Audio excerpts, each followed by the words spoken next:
Hello, am I audible? Yes. Yes, am I? All right. Okay. Dear Yes, yes. participants, yes. Dear participants, we welcome you to the second day of the International E-Conference on Borderless Growth, Equality and Sustainable Development, the Pathway to Human Welfare.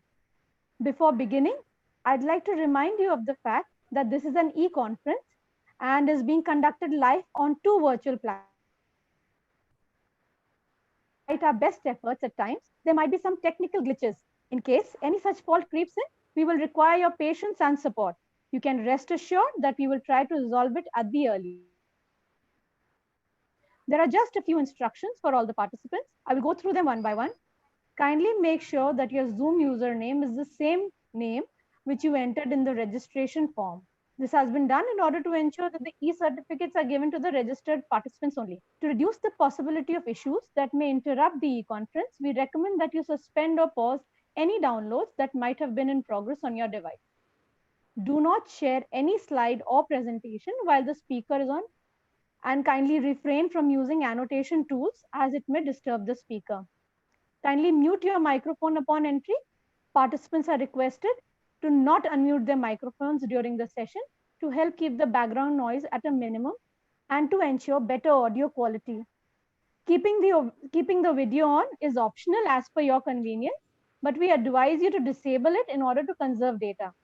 Participants can switch on the camera if required during the question and answer session, ensuring that the camera is placed appropriately. Questions will be taken at the end of each session. Participants are requested to send in their questions using the chat box. Please restrict the use of the chat box for raising questions and queries to the speakers and for responding to the queries raised by the admin. In case you leave the conference in between or get logged out due to any technical problem, kindly message either on our email address or on the official WhatsApp group, links to which have already been shared with you. In case you are unable to get through on Zoom, kindly join us on the YouTube link provided here. The e-conference is being live streamed on this channel. In case you join us through YouTube, we request you to kindly take a screenshot and drop in an email to us with your name and institutional affiliation mentioned in it to enable us to know that you attended the e-conference. On behalf of Mukashbet Geographically, the Geography Awareness Forum of the Department of Geography, Isabella Thoban College, Lucknow, I extend a very warm welcome to our President, Dr. Mrs. E.S. Charles, our Principal, Dr. Mrs. V. Prakash, to the Head of the Department of Geography, Dr. Mrs. A.C. Spot, our plenary speakers, Dr. N.K. Rana, Dr. Poonam Sharma, Dr. Animesh Roy, our young scholars, Mr. Joseph K. Ravi, and Mr. Rajarshi Das Gupta, our chair for the evening session, Dr. Upma Chaturvedi, Principal of Awadh Girls Degree College, Lucknow, esteemed faculty members, researchers, and students from different parts of the country. We are deeply appreciative that you have joined us yet again here today on the second day of the International E-Conference on Borderless Growth, Equality and Sustainable Development, the Pathway to Human Welfare, and offer you our most grateful welcome. The first day of the conference was an informative and enlightening one, where we heard from eminent speakers who tackled different aspects of the theme. The keynote address by Professor Danny Dolling spoke on geography of slowdown and stressed on acknowledging and accepting that a slowdown is upon us, and his arguments seemed even more urgent and real in the light of the current pandemic. In his opinion, the current pandemic will not be a blip, but might as well be the turning point. He stated we can afford to live with a little less. We just have to make sure that people don't go hungry. But we should not expect acceleration in the future. Emeritus Professor V.K. Srivastav's plenary address emphasized the areas of human, social, economic, and environmental sustainability. Dr. B.W. Pandey spoke about the relevance of the theme in the highland and lowland societies of India, which was followed by thoroughly researched paper presentations by students, scholars, and faculty from different parts of the country. After a fruitful day yesterday, we hope that the plenary session and the paper presentations planned ahead for you today will broaden your horizons and assist you in pursuing and exploring different facets of the theme for the conference. Before we begin, let us look to God and pray. I now request Mrs. A. Moses, head of the Department of Physics at IT College, to invoke the blessings of the Almighty on the second day of the conference as well.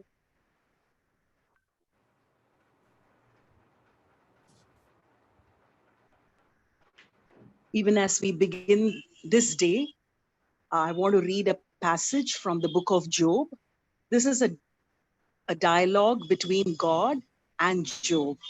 There were certain questions that God asked Job. I'm reading from Job chapter 38. Brace yourself like a man. I will question you, and you shall answer me. Where were you when I laid the earth's foundations?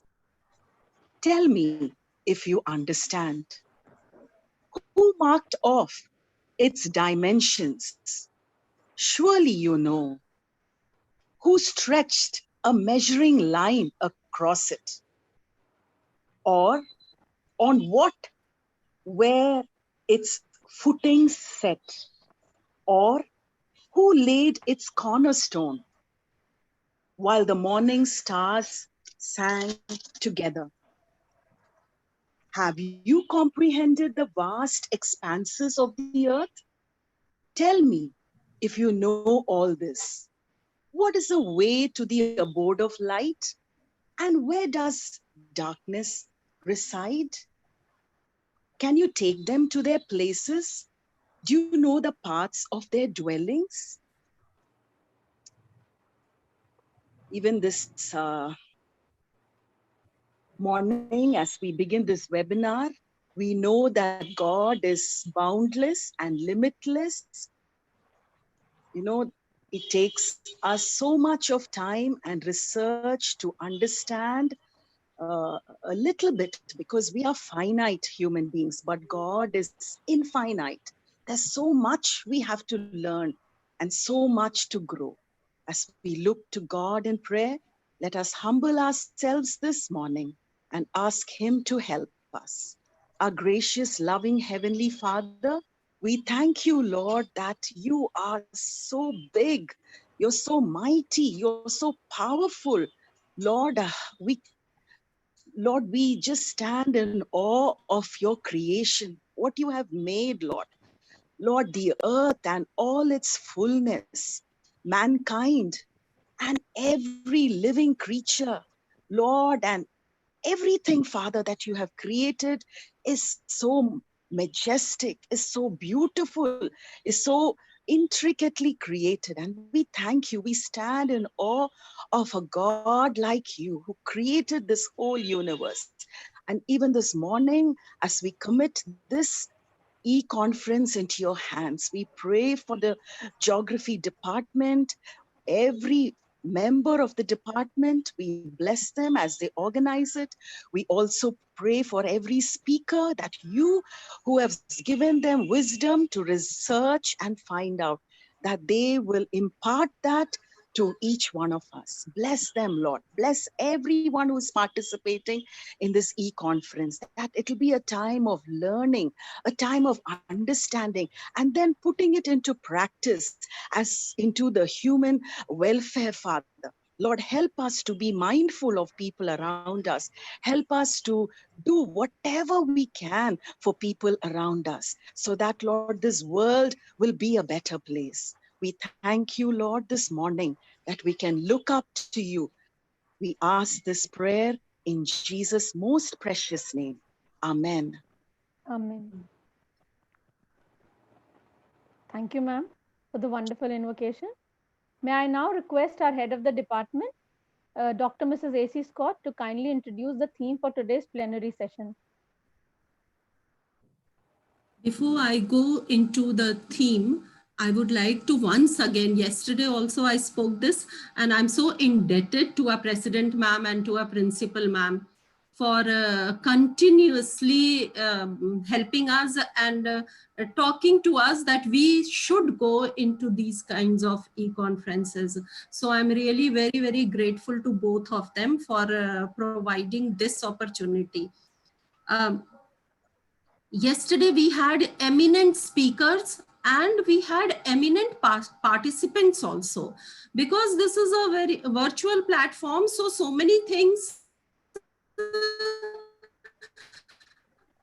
I could not know, but later on when I came to know that there were participants and eminent partly overwhelming. So thank you for being a part of this e-conference. Today's sub-theme of the plenary session 2 is reimagining transformations and transitions in the geographical landscape. And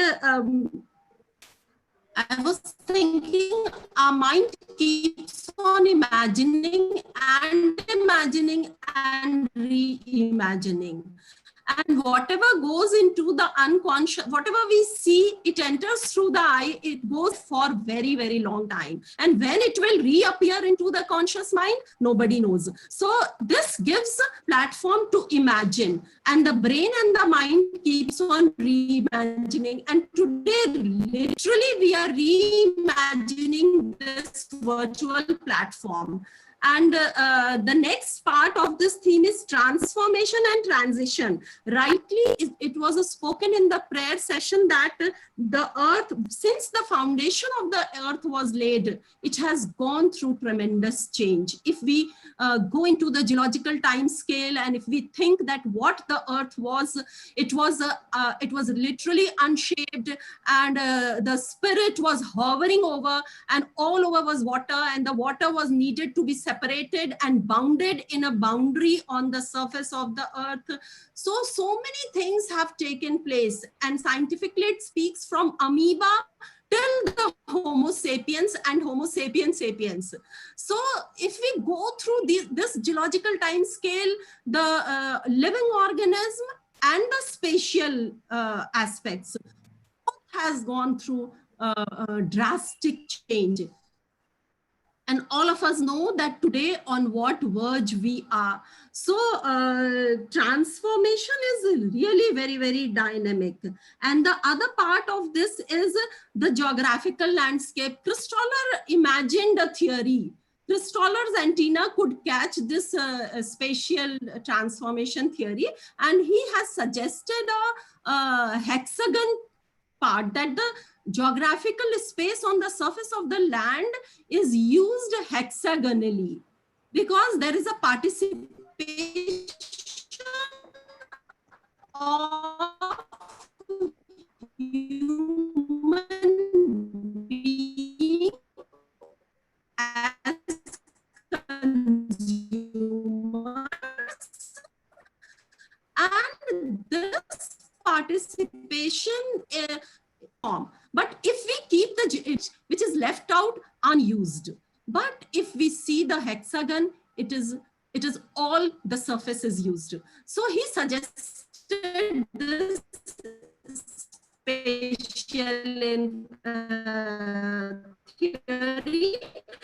And since then, the geography has gone through the spatial organization in the geographical landscape is really, really very relevant. And yesterday, so many people spoke about that, how it is borderless, how it is boundless, how it has become limitless.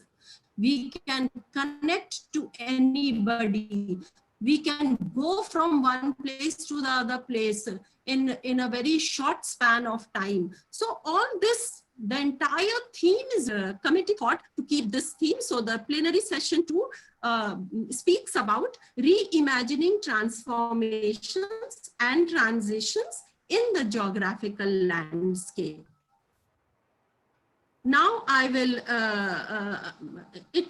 there was a time when Young Geographers Forum was introduced in the geographical space, and in many geographical bodies like National Association of Geographers of India, then International Geographical Union, and since then there are many recipients of this award. So I felt, and it is very near to the department, everybody in the department feel that the young geographers should be given place and they should be given platform, and they should be encouraged to speak their mind, because these are the people who can go travel long ways for field data collections and for different other research aspects. So for the day, the first speaker, actually we had Professor N.K. Rana, but there is the rain is pouring down in Gorakhpur and he's not able to connect right now. So we are starting with Mr. Joseph K. Ravi, and as and when Dr. Rana connects, we will definitely bring him on the platform. So for the first young geographer speaker is Mr. Joseph K. Ravi for today, and I would invite Anupma to introduce the speaker.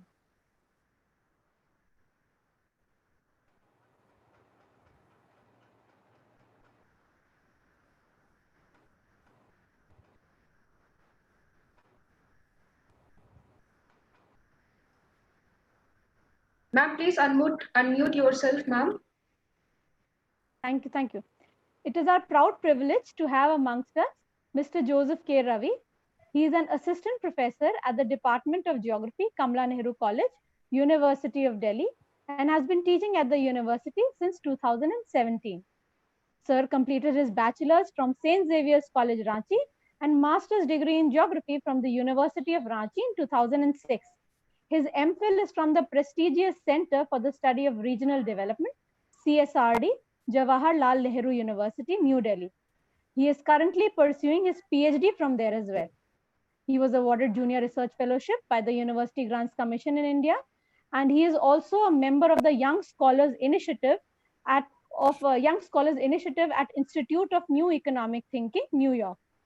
Mr. Joseph is a critical thinker, and his area of specialization covers livelihoods and agriculture, particularly in the tribal pockets of the Eastern Plateau region in India, and follows the sustainability approach of academic research. His wide research interests include natural resource management, community development, social capital formation, credit access, and the impact of financial access on inequality. We welcome you, sir. Thank you so much. Thank you very much for giving me this opportunity. And I'm privileged. I'm really thankful to Dr. Scott for introducing the session. And I'll try to modulate myself and connect with the theme as far as possible. And the topic that I'm going to deal is a part of the ongoing work that I'm currently pursuing, that deals with the policy and the research gap between the implementation of development goals, how to generate the indicators, how to identify them, and how to address the regional aspirations or the regional aspirations for the development. So in that regard, I would first begin with the larger objectives as what this presentation is going to be about. Let me share the slide.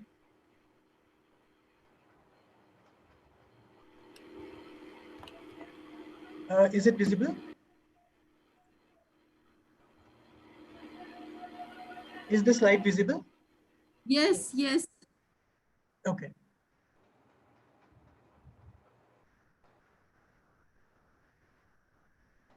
Okay, the topic usually deals with sustainable development and a paradigm check. The reason I have quoted this phrase, a paradigm check, is because now it has become a buzzword, as we know that in every policy making or in any kind of endeavor towards the development sector, we look towards the sustainable development goal and the prescriptions to the institution and governance. The entire philosophy of good governance has been incorporated with the development goals. And then we have been given a guidelines and a road ahead as how to progress, okay? But this thing, as at this point in time, what I'm putting the effort is to check whether this paradigm is actually a paradigm. Is it covering the entire regional pockets uniformly, or is some region still lagging behind, and what are the reasons for it? And in order to show that, this initial work would only focus on the research and developments which are happening. So the approach that I have taken is a systematic review of the journals and the publications, as well as the larger plan is to check it with the government policies which is operating in India. However, that particular segment in Indian context has not been progressed and is not the part of this presentation. So this contents is, firstly, I would be looking at the precursors and the origin of the concept of global-based development. Hello? And we would be moving towards the subjectivity of objectivity. Subjectivity to objectivity. That means how these broad goals and the welfare aspects got transmitted into the goal. And how did we change? How did we conceptualize? How did we conceptualize the entire idea into objective forms?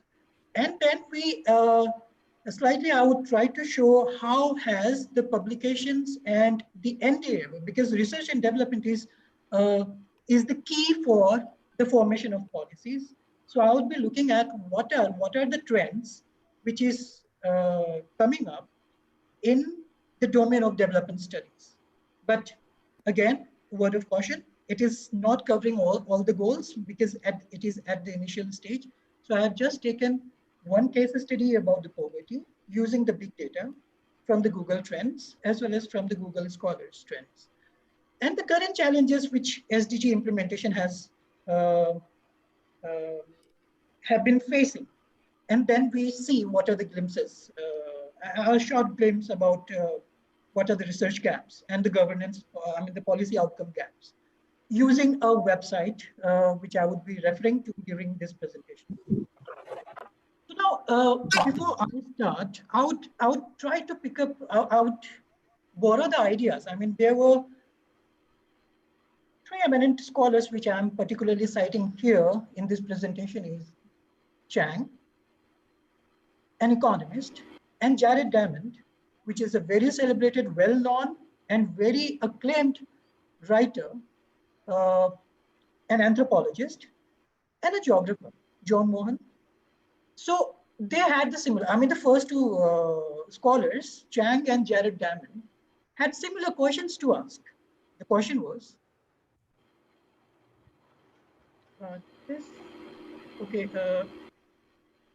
Anupamaji, could you please deactivate the co-host, right? Because it's interfering my screen. It's covering this. Okay, I'll just do that. Thank you. Okay, so the first, the two similar questions asked by the economist and the anthropologist is, how did the rich countries really become rich? And how did history unfold differently on different continents? These are same questions, but the approaches are different. Very famous books. And then a kind of effect of this is well corroborated in the work of a geographer, John Mohan, who talks about the social polarization, segmentation, and exclusion in an article, Geographies of Welfare and Social Exclusion, Dimensions, Consequences, and Methods. So this figure, when we look at it, you will clearly see that the human development, this is the adjusted human development index, and this is not uniform.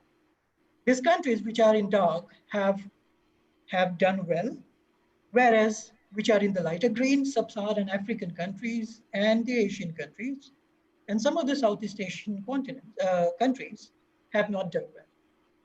So the reason and the parameters set for the measurement of the progress has not shown an equal outcome.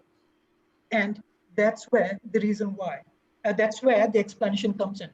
So the Chang, I'm very briefly introducing, the Chang says that the good policies and institutions, now these developed countries, which have grouped together in the form of OECD and different organizations, they came together after the World War and they started prescribing certain good practices and the institutions, good practices for the economic efficiency.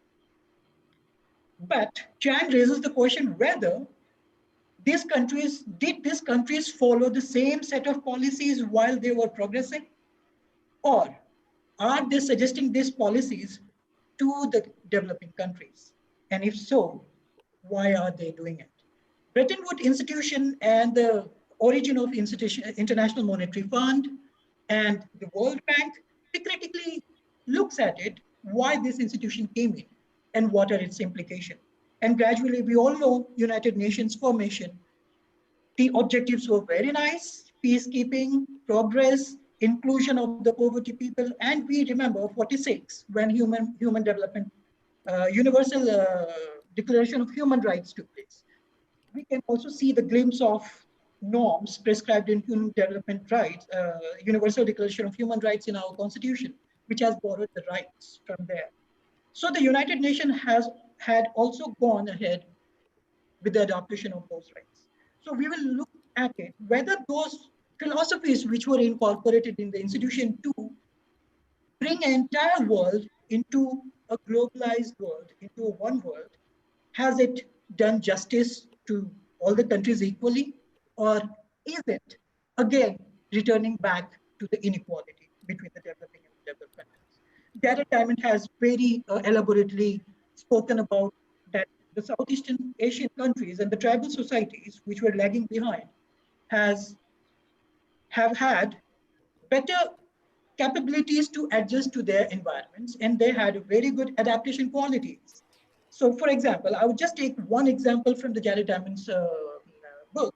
He says, in the adverse climatic conditions or during the storms and the shocks, these peoples are better capable of building house within 2 days with a proper ventilation and proper safety guards.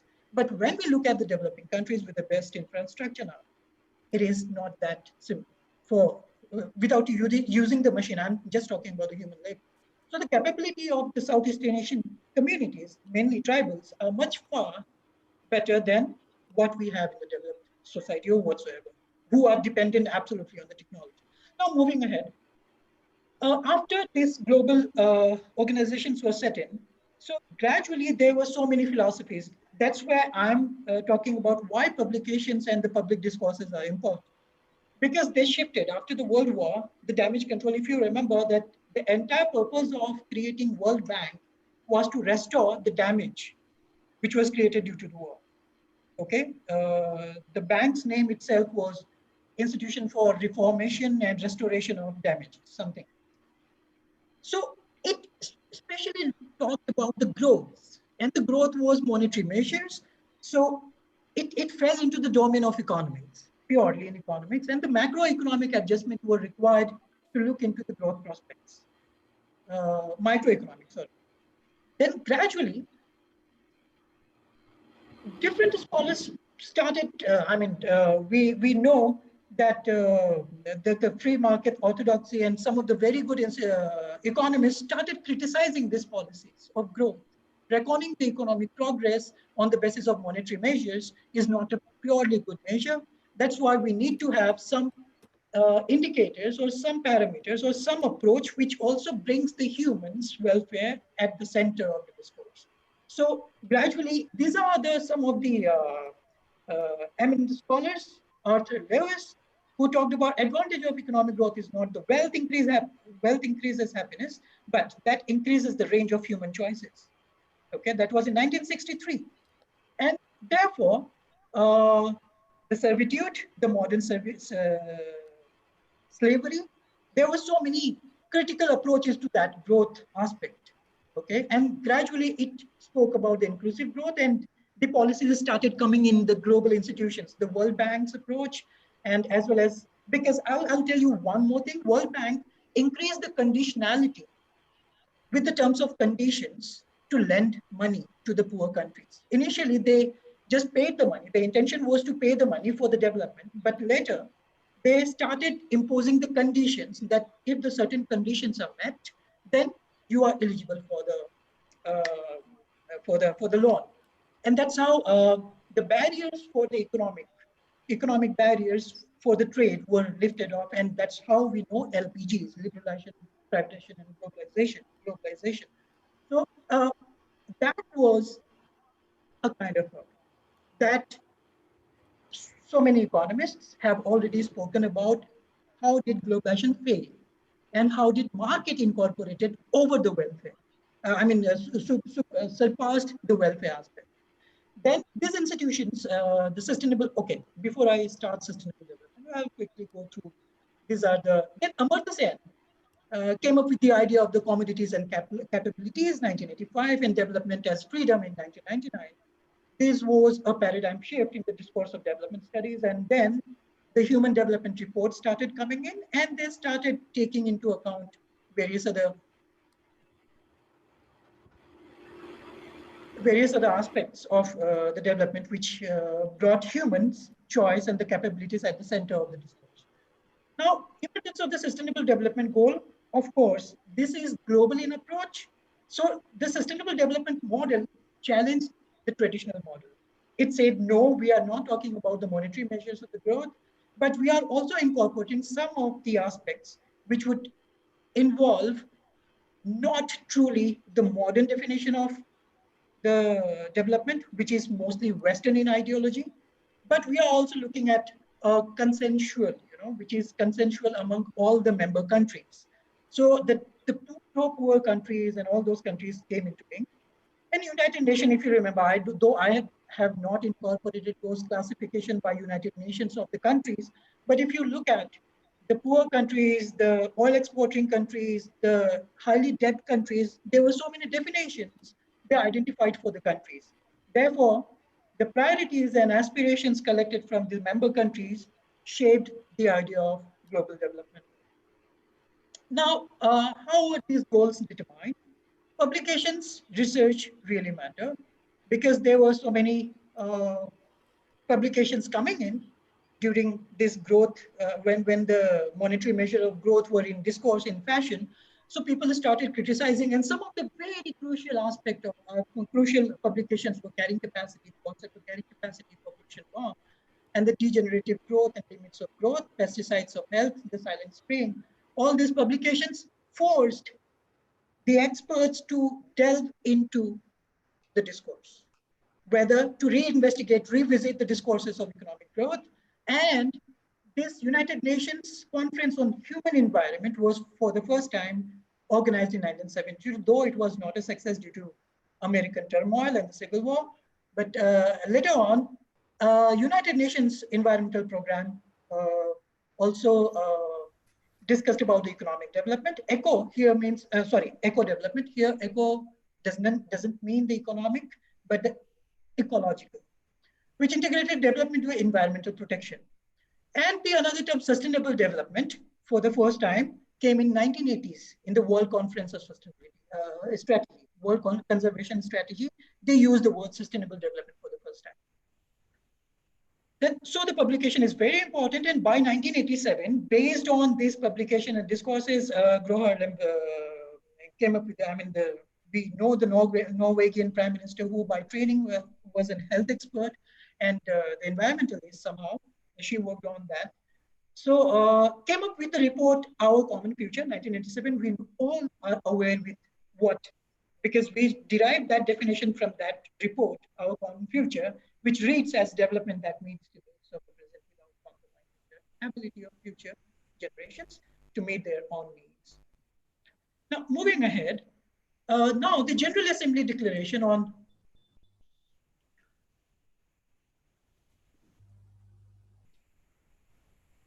Declaration on the Rights of Development. They, in 1986, after this publication, they said, yes, that right to development is a human right, and we cannot isolate. It's inseparable, and we cannot isolate it from an individual or or any country.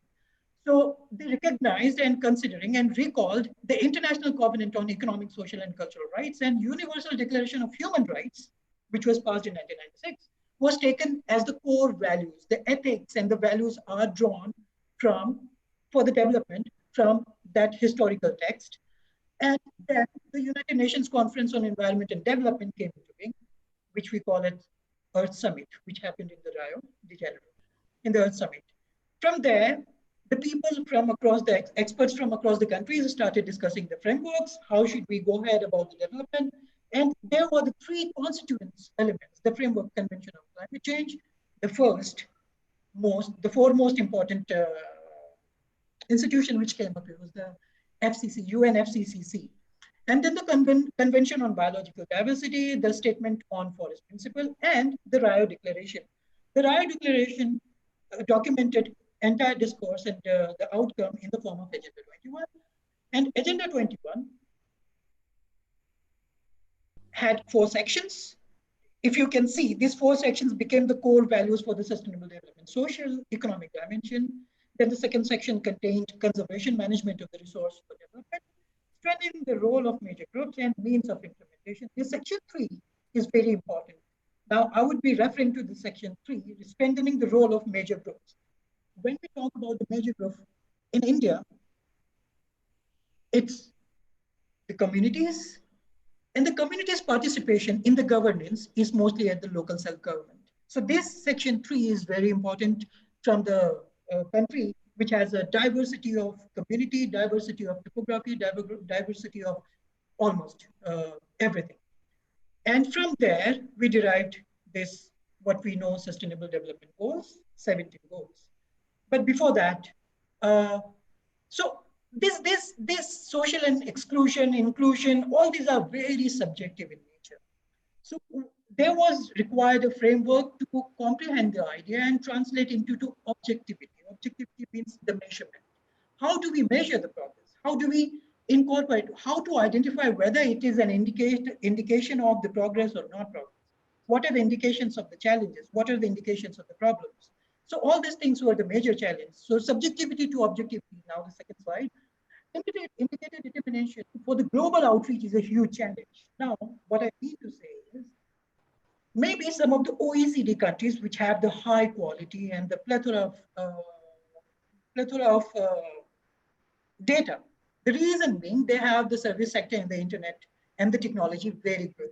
So they have a very good data, the quality and everything. So the measurement of their development is very easy.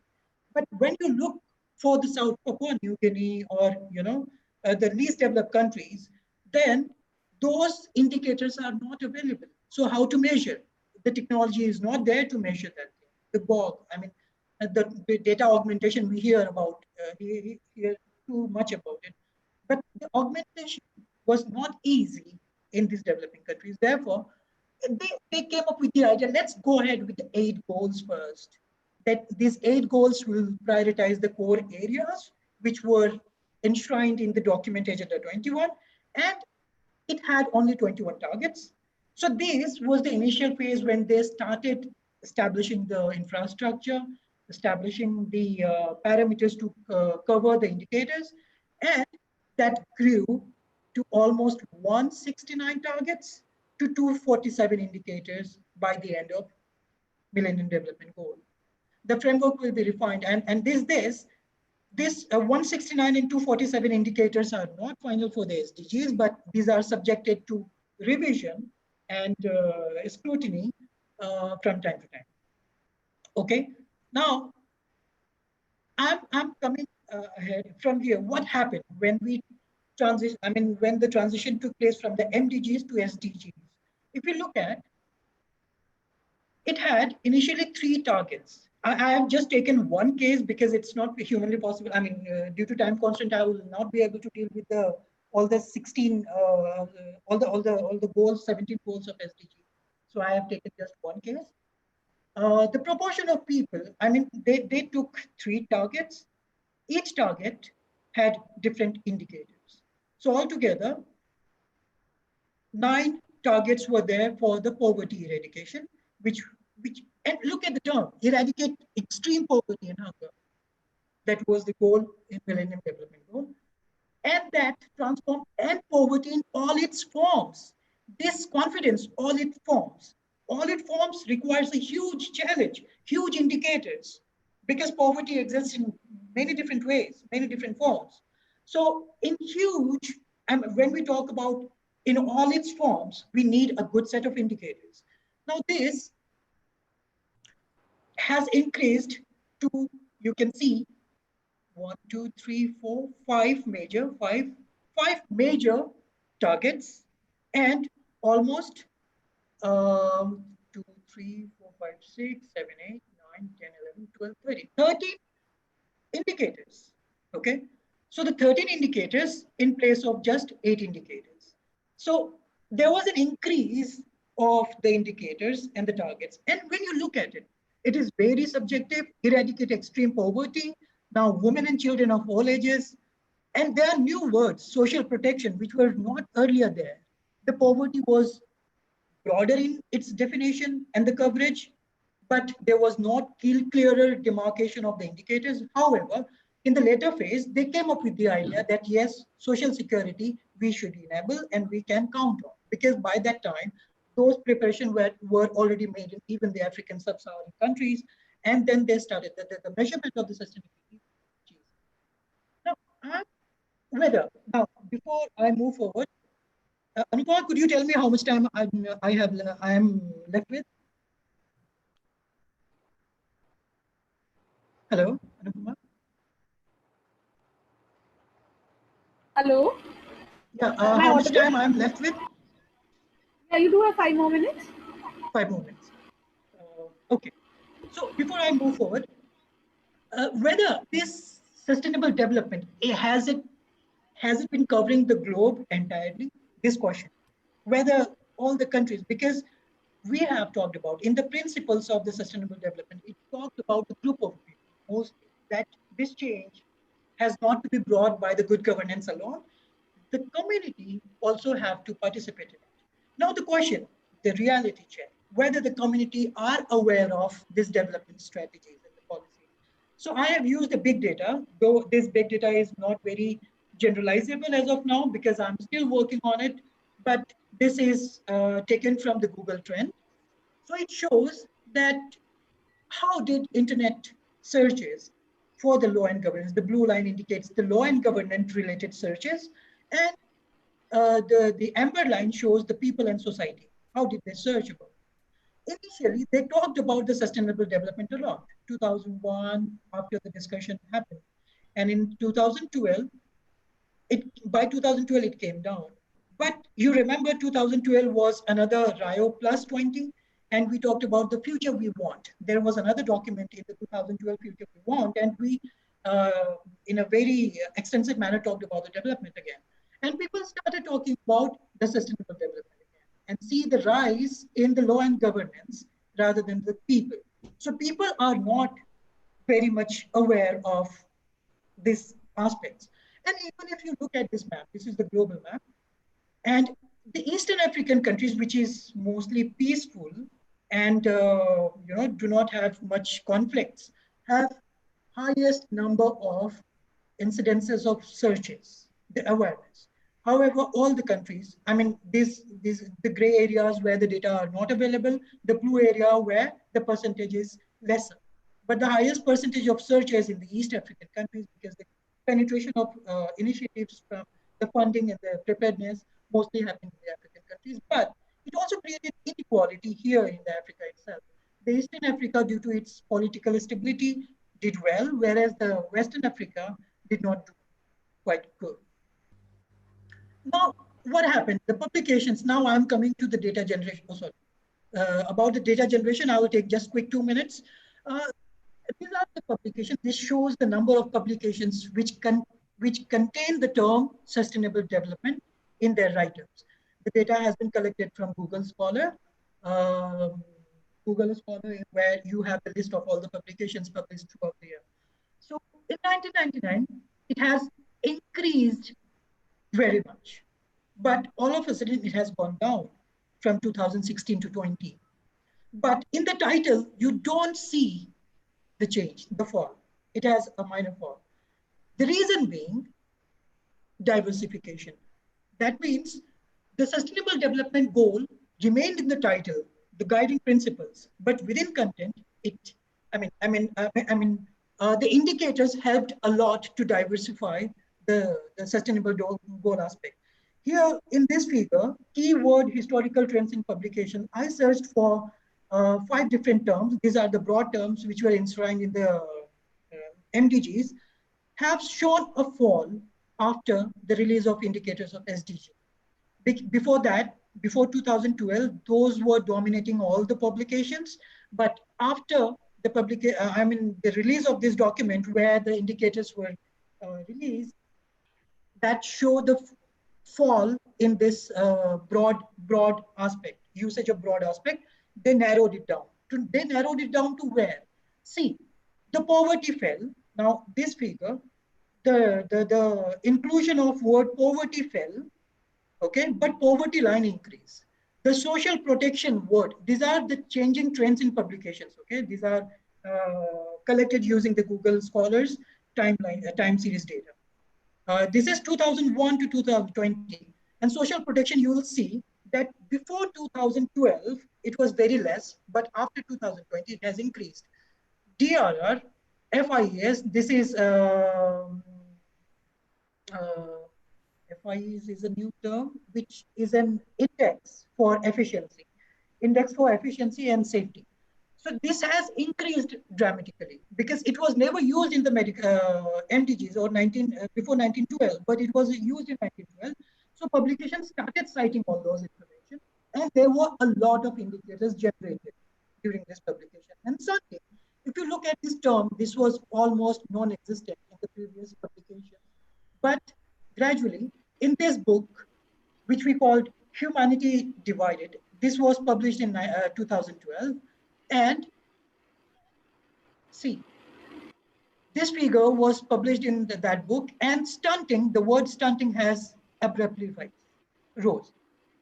Okay, now this is the trend parameter. What happened to these two terms? Now the global warming has given way to climate change. These are a little bit of change, but the climate change and the new indicators and definitions have changed by the way. But the trends in research and governance lacks the global outreach. Okay, the publication is happening, but in the governance, it is not fully utilized and it is not reaching to the common people. Okay, the governance is not enough. We are talking about the community. What do we do to increase include the community in the participation and the global idea? So the governance and research development, the gaps, the good governance as a tool to address the inequality and reverse and ensure the sustainable development. Evidence from Africa. Now, I don't have much time, so I will quickly move on to one. Now, this is the document which talks about, these are the publications, okay? This is done by International Initiative for Impact Evaluation. And what do they?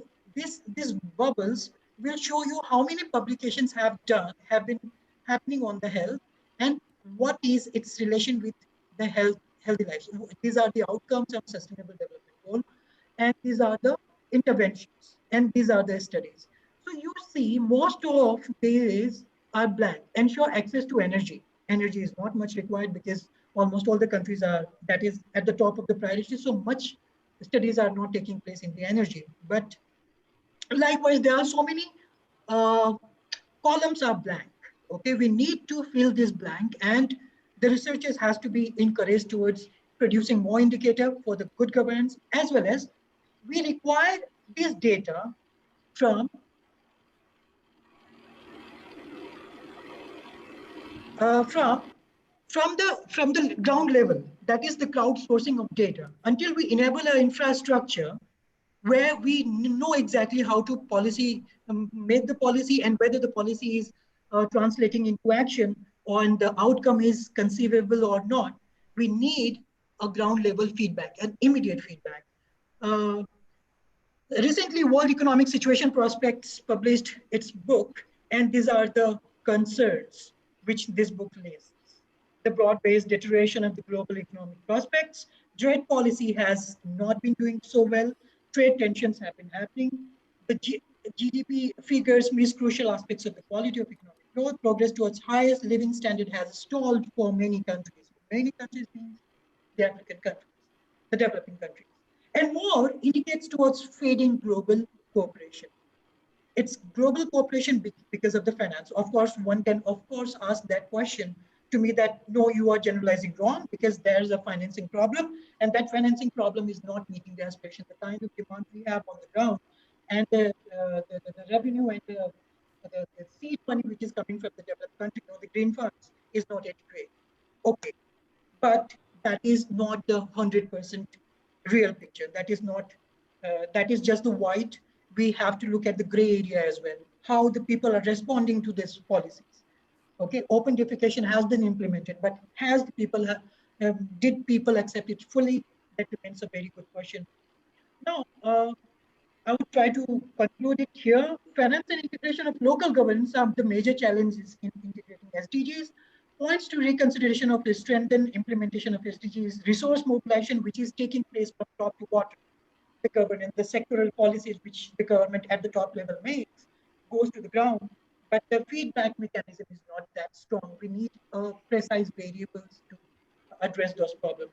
More crowdsourcing of information at the bottom to top, so that we immediately know whether the action has reached the ground or not, and it is conceivable or not. And the generation and open access crowded source data at local governance level, promotion of intervention-based studies. That's it. Thank you. Sir, am I audible? Yes, you are. Yes. Thank you, sir. Thank you so much for your informative session.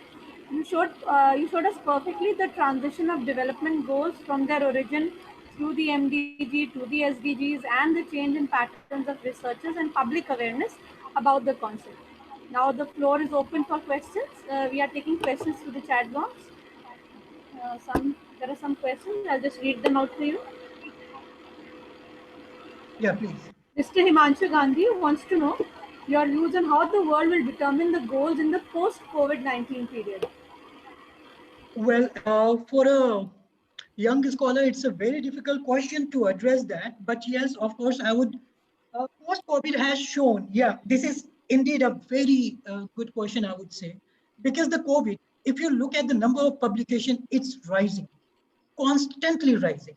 The constant rise of these publications are giving insights to us. There are new indicators, there are new set of approaches, there are new research methodologies coming in to reinvestigate the development which he had invented earlier and to rethink. I mean, this COVID phase has totally left us in a position where we have to rethink about the development priorities, because this entire segmentation of the working class and those who employed this working class is very, very much gruesome. I mean, of course, and now we this is the fresh time to look at these publications and update our indicators. And this global goal would very much be benefited if we avoid these new indicators and new approaches and new insights from these publications, then certainly we are going to miss out on a very good point. We are not listening to just diktats and the approaches designed by the Western models, but we have to look inside our country itself and reinvent our approaches at the local level. There can't be a uniform which fits everyone. So we need to tailor fit our uniforms and the policies at the grassroots level.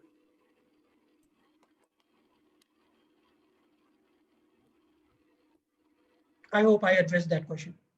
Yes, so the next question is by Mr. Tawfiq. He wants to know how the educational institutions will work post COVID-19 period. Well, sustainability development has an answer to it as well, because Education for Sustainable Development, ESD, is an initiative which tries to connect the elementary education as well as the college educators, as well as the educators as well, to get connected with the, you have seen the MOOCs. Now, I definitely showed a slide where you see the internet gap, the penetration of internet. If you look at the region-wise segmentation of internet penetration, you will definitely see how did inequality exist in the education as well. Because if you look at the UGC now and the NCERT, all are juggling with the same questions. How to organize the class 12th examination, how to organize the semi-final semester examination. And they are running the trials. But the education for sustainable development, they are underprivileged people. I'm telling you, I had my education from the northeastern states, and I witnessed this, that the cluster size of villages is very small. 15 households makes a village, whereas in the North India, it is almost 2,000 households in a village. For the fragmented society in a smaller clusters, you can't have one school there because the schools will be very far away from the smaller villages. For that purpose, we need to have the MOOCs, the internet penetration, to have the education reaching at the ground level. And therefore, I strongly believe that ITC and the local ways of, and the innovative ways of teaching and integration has to be invented. It shouldn't be limited to the top to bottom. Rather, bottom has to be strengthened. The local self-governance, ITC enables local self-governance. And the next question is by Rachel Uttam. She says, proud former student of you, sir. My question is, in the developing countries, we see that people are now shifting from agriculture to other sectors, which is good for the economy, but has the development in the agricultural sector been able to match the shift to make up for the people leaving? I must appreciate, Rachel, your question has gained a lot of quality. That's a very good question. Yes, that has remained, it's a mind-boggling question for many um, agronomists and the scientists as well, because we had much more number of people. The proportion of people engaged in agriculture were much more higher than required. That's why we call it disguised unemployment in the agriculture field. So almost right from the Mahalanobis plannings, the effort was to move these extra, so the surplus people to the other sectors. Okay. The later part of your question was whether it is matching. It's a very good question. Now that's where the reforms which have been prescribed, Ashok Gulati, and so many eminent agricultural economists, they say yes, we are moving towards the good direction, because this has been broken. I mean, earlier it was highly regulated. So the farm prices, the agricultural markets, everything was, tightly regulated. So regulations always have a weak point somewhere, which is the lobby. So that lobby it sets in the exploitative regime for the smaller farmers, because it always goes in favor of the larger farmers, the good farmers. Now, these policies would address to, at the smaller farm level, the small farmers will be able to take a decision to sell it at the market level. Okay. So yeah, it's a very broad question, and I think it's not, in a very short span of time, I will not be able to address all those, this in very elaborate. Yes, please, ma'am. Sorry to interrupt, Yes, Mr. Ravi, but I've I exceeded my would time. like but I would like to speak one thing. This is a very broad question of market management. And in this crisis time, if you see, every consumer wants to eliminate the number of people between the producer and the consumer. I did myself, yes. If you go to the ground level, due to the fear of infection, earlier it was the infection of the distribution of money, percentage of money, and now this is the infection of the of this COVID coronavirus. So because of this, everybody, the consumer and the producer, wants to eliminate this long chain of market management. In agriculture, we call them middleman. So because of this situation, every producer wants to produce and directly reach the consumer. And I could perceive in this crisis time that if the vegetable vendor is passing through, you feel you should have something like a small kitchen garden, which Delhi always promotes. And now we are promoting in Lucknow also. You could have a small kitchen garden, get some vegetables and cook it. So I hope agriculture will definitely gain a lot of platform in this situation. This is my idea. Yeah, I absolutely agree, ma'am. But the question here, yes, I absolutely agree with that. But I'm also wondering the macro aspect and the micro aspect, because a vegetable vendor, maybe 50 kgs of vegetable he is setting to sell. He will have to be in the market the whole day. Earlier, he could have gone to the agricultural APMC and could have sold it at a remunerative price and could have come back home to do other business. But now, this this aspect has to be checked. Whether that's why I talked about it is going to benefit the small farmers. Of course, the Yes. COVID has benefited a lot the small farmers. And but what if, will this system sustain when the COVID phase is over? Are we bouncing back to the same market mechanism, or we have to learn a lesson from this chapters? I fully agree with you. This is a lesson we have to learn. Yes. The last question for the day is by Ms. Sonali Yadav. She says, great session, sir. How sustainable is the goal of leaving no one behind? The inclusivity for 2030 as United Nations agenda for countries like India, where 70% of population still lives in rural areas. Your comment on sustainable development vis-a-vis rural development. Yeah, sure. That's an excellent question again. Because my experience, I would say, because I have explored a quite readings on this about the inclusivity. Now, the inclusivity has its own inherent problem, because when we talk about the exclusion, okay, the discrimination, then there are historical aspects, there are social aspects, there are religious aspects, there are so many aspects of it. The society also requires it. For example, I will take a very tiny example. A law was passed for the domestic violence. So any husband or any male inflicting violence on the counter woman can go to the legal sources and get the justice. So it was a mechanism for the inclusive of gender inclusiveness. But what happened? A woman who reports her husband and sends to jail, do you think the society will allow that woman to, be there in that society? Well, these are the questions ingrained in our culture, ingrained in our, so many, there are so many questions. It's a very broad question. And in a very simple answer, I would try to figure out is, it's the education and the modernity.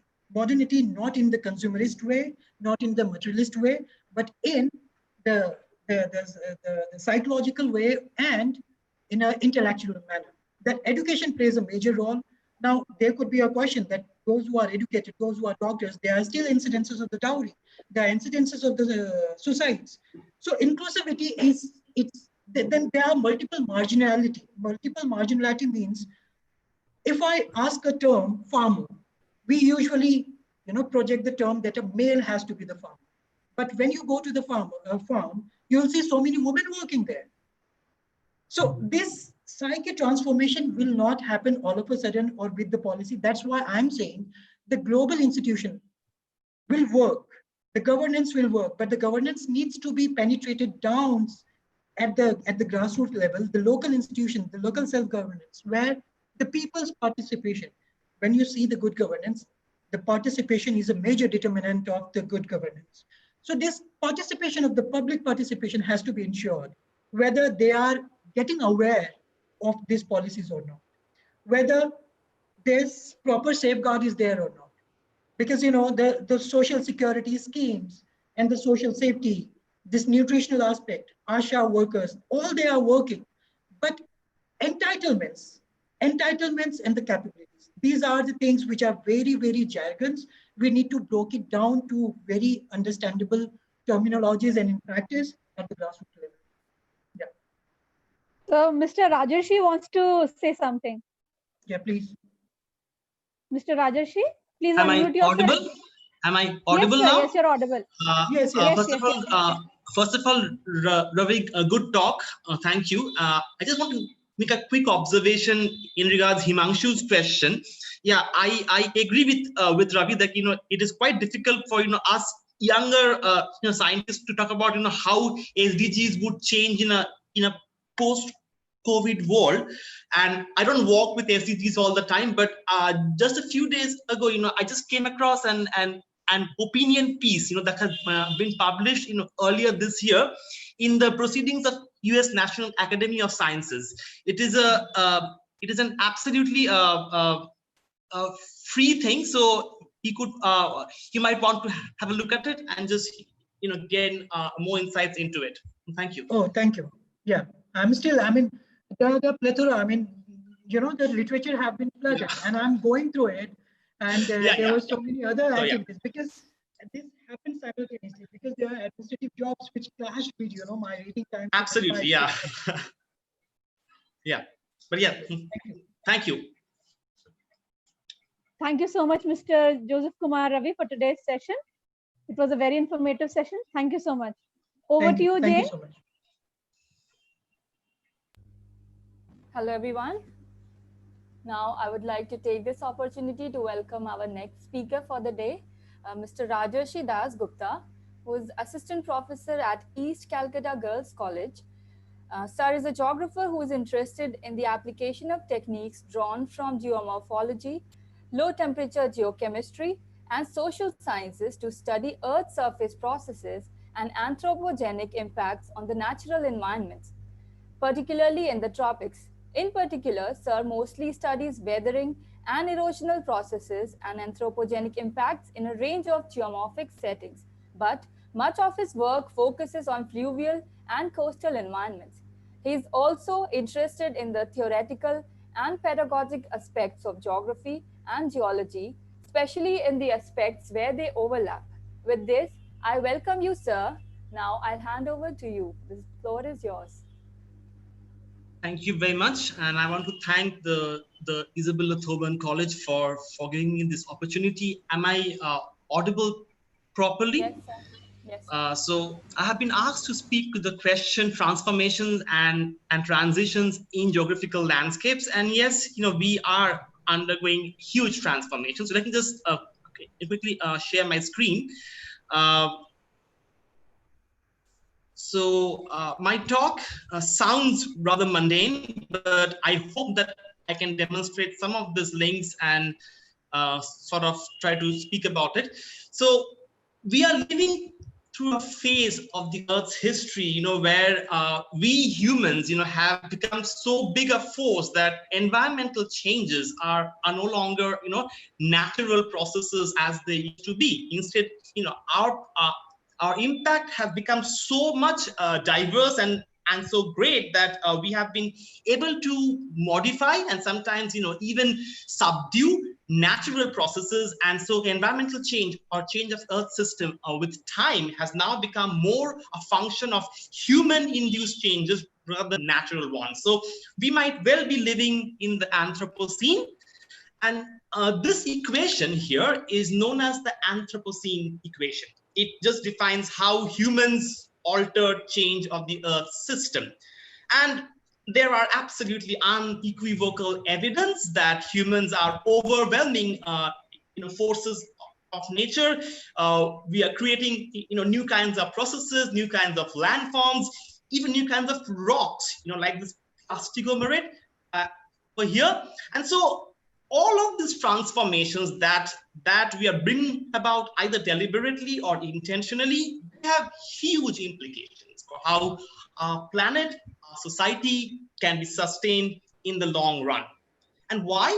Why are this so important? Because these activities, they have the ability to affect what is known as the planetary boundaries.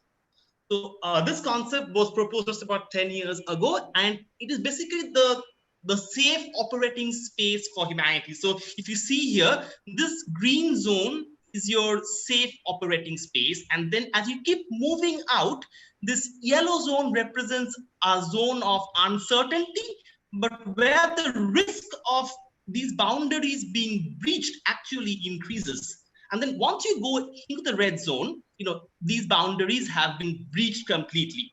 Now, actually, these boundaries are the interface of this green and blue zones. And there are 9 major boundaries, as you can see here, and 3 of them have been breached and several more are on the way to be breached. So we are in a dire situation. And obviously, all of this have the potential to actually affect sustainable development goals, which Joseph has spoken about, how it's implemented in the long run. So all of these are kind of synced together, if you will. Now the question is, how does physical geography, or FIG, as one of my friends say in short, how does FIG figure in all of this, right? So all of these boundaries, and our activities, they pose challenges of different kinds. Climate change, loss, water resources, pollution, all these bits. And these are some examples of how physical geography and studies within physical geography can actually inform some of this. Now, I'm a physical geographer, and I work as the host mentioned, I work on the interface of geomorphology and environmental management. So what I'll do for the rest of the talk is to give you three broad examples, three case studies of how studies in physical geography can actually inform sustainability and human welfare at a range of scales. So the first case study I want to talk about is based on a paper I've just published with my students and my colleagues. And so here we looked at the riparian quality and channel quality of our river in eastern India. Now it's primarily a rural area, so there's no large towns anywhere nearby, and we used a range of parameters to actually quantify this. So we use this field-based parameter called a QBR index, first developed in Spain, and it deals with a riparian quality of the channel and actual human interventions into it.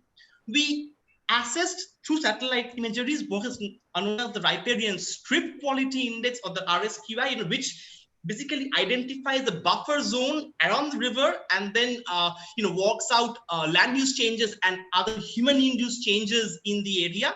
We obviously get to that NDVI, and also we took into cognizance some public perception. We showed them photographs of all our sites and asked them to rate this for their naturalness and attractiveness on a scale of 1 to 5.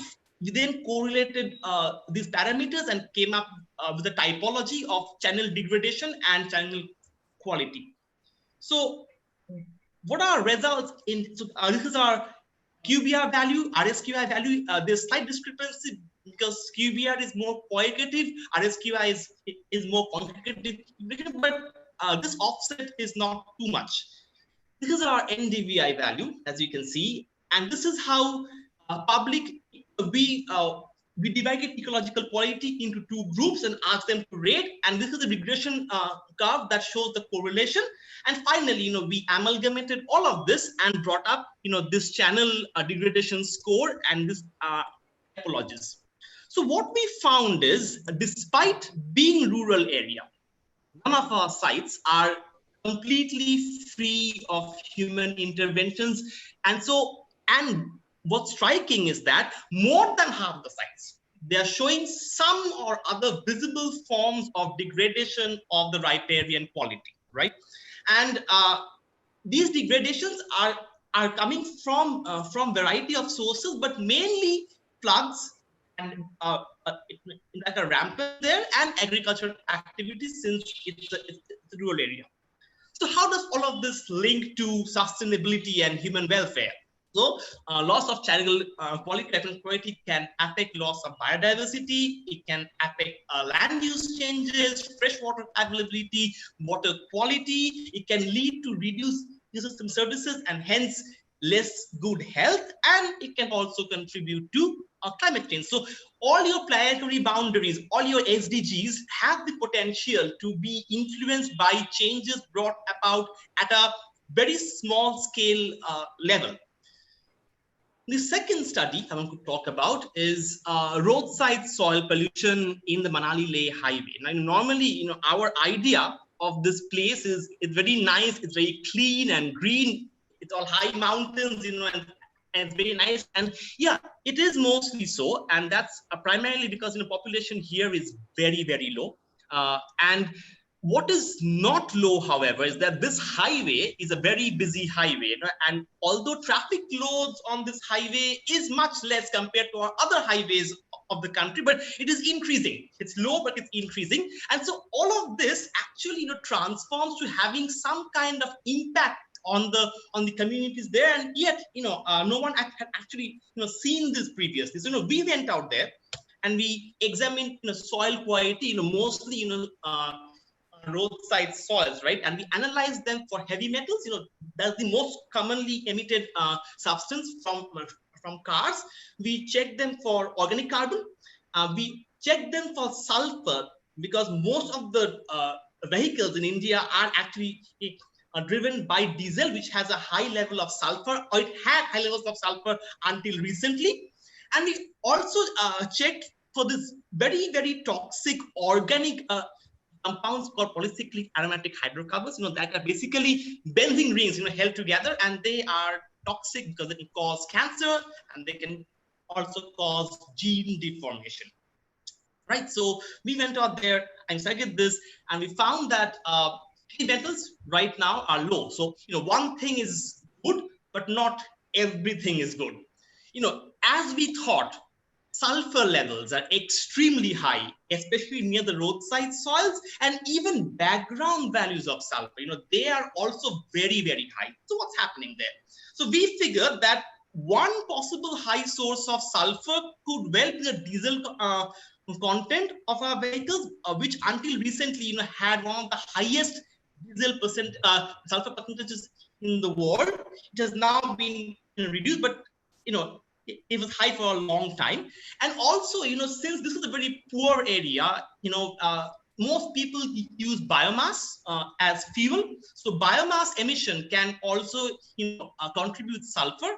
And also, there are huge sanitation problems here. So sanitary waste can also contribute to this increasing amount of sulfur in the soil.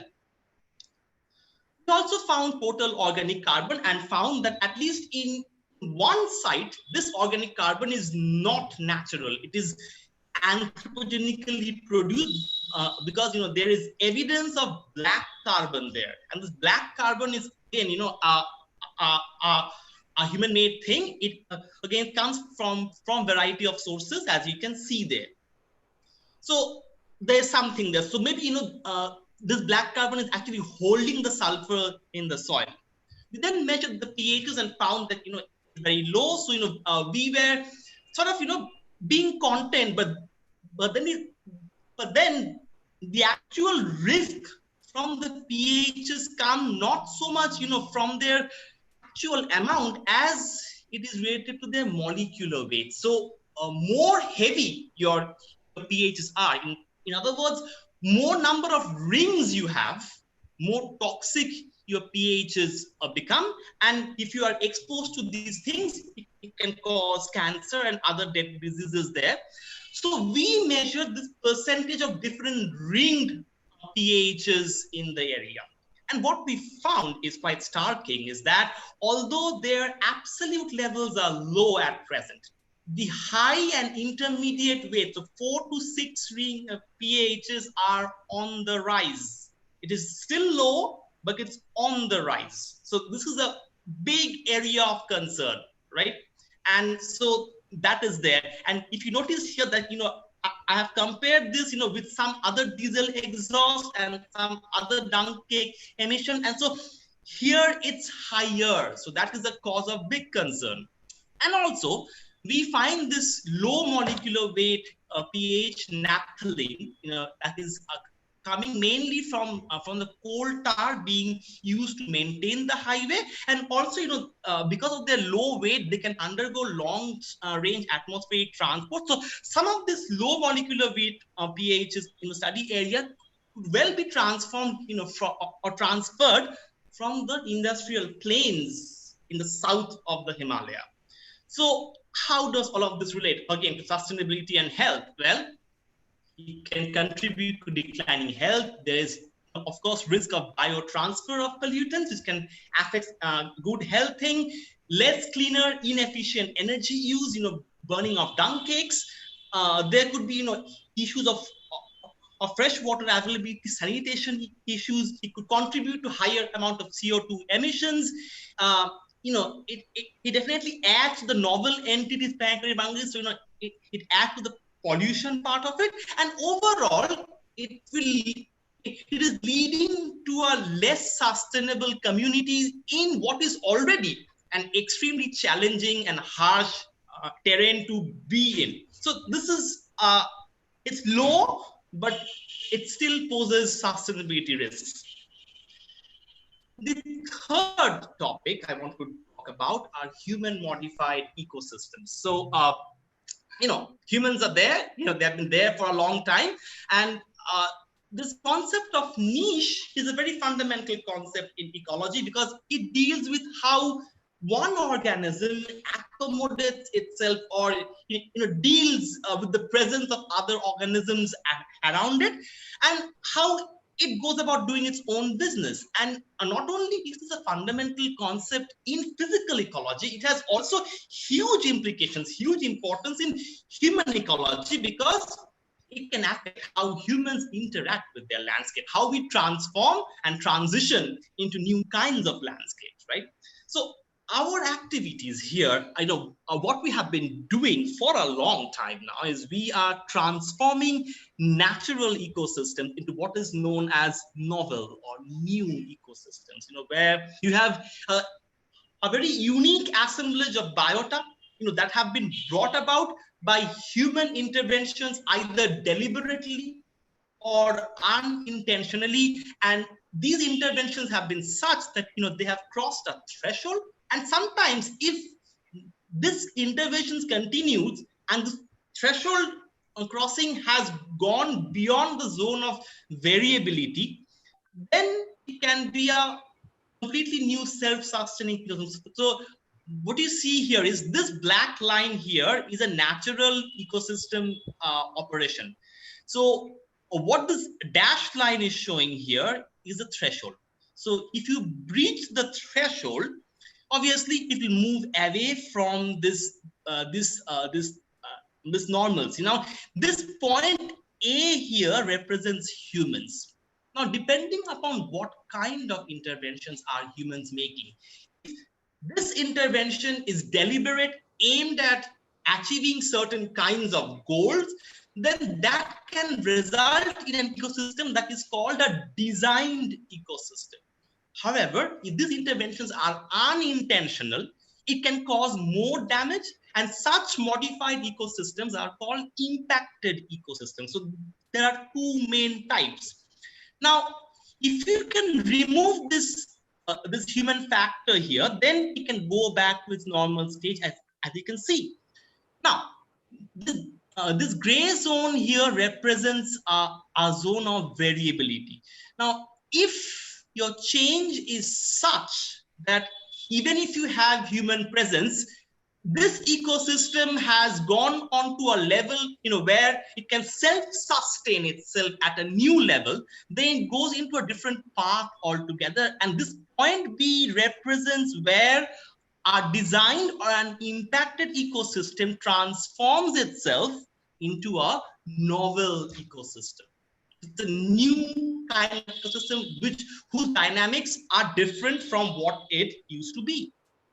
Now, one such example of such human-modified ecosystems was proposed in 2008 by Earl Ellis and his colleague. It's called anthropogenic biomes, or anthromes, right? And so what they did was they took global scale data on three parameters: population density, urban, non-urban, land cover percentage, and land use percentage. Combining these parameters, they came up with this global scale map of 18 anthromes. As you can possibly see here, you possibly can't read them, but it's there. And these 18 anthromes together account for more than 3/4 of the world's ice-free land areas. So less than 25% of the land on Earth right now are not impacted by humans, and that is scary. And so this anthrome concept has subsequently been expanded into coastal zones as well. So we now have coastal anthromes as well. Now, why? Because if we keep modifying these ecosystems, then all of this will impact our biodiversity. It will impact how an ecosystem functions, its properties, and ultimately it will affect this good that we call ecosystem services that Rana will hopefully speak on this afternoon. So this is extremely important, and evaluation of ecosystem is extremely important for human well-being as well. Now, this valuation can be done, by by economic tools, but there's an important new concept here called ecosystem services elasticity. Now, what that means is, fine, you use economic tools to evaluate, to add value to this good called ecosystem services. But then there's an important thing, extremely important thing is who gets to access this valued ecosystem services. Not everyone can. If you can access, only then it's helpful. Then the question comes that what percentage of that value can you access? So your share, right? That is equally important. How much do I get of this value here? And only if my share is able to meet my needs, my expectations, my aspirations, only then will these ecosystem services and its economic value transform itself into my well-being. And so valuation is extremely important, not only for human being, but also from the perspective of the policy, because that can influence whether your subsequent policy is a green policy, one that helps biodiversity, or one that actually causes more harm, because if your policy gets flawed, you can obviously be harmed. So linkages again is more changes you have, more loss of biodiversity. You have more loss of land use changes. It can affect biogeochemical cycling. Obviously, it has the ability to affect ES. So less good quality food, less good health, and obviously climate change is there in everything. So it does contribute to this. So to conclude, we humans, we are just playing with nature right now. We have gone to the level, where we are toying with it practically, and our are sustainability challenges across a range of scales and on various issues. And what I hope that I have been able to show in this brief talk is that some of the recent techniques and discourses in physical geography can actually address some of these challenges. But what is very important, and this is something that rarely happens in our countries, that we academics, we do our studies, but they don't very often get transformed or communicated into policies. So the results of these studies should actually be incorporated into the policy, so that we have a more sustainable future for our planet and for humanity as a whole. With that, Madam Chairperson, I come to a halt, and I appreciate all of you for your time and kind attention. Thank you. Thank you so much, sir, for your informative talk on the environmental sustainability. You summarized a lot of points in a short span of time, and I'm sure everybody listening must have benefited from you. Now it will be the time for question and answers. I request everyone, all the participants, if you have any questions, please type your questions in the chat box and I will read them for sir. Anybody wants to ask any question?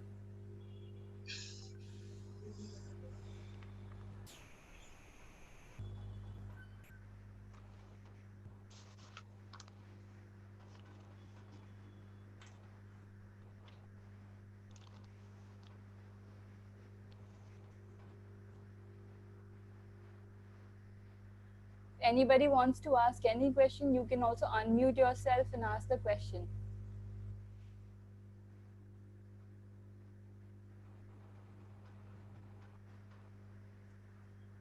One thing, can I speak?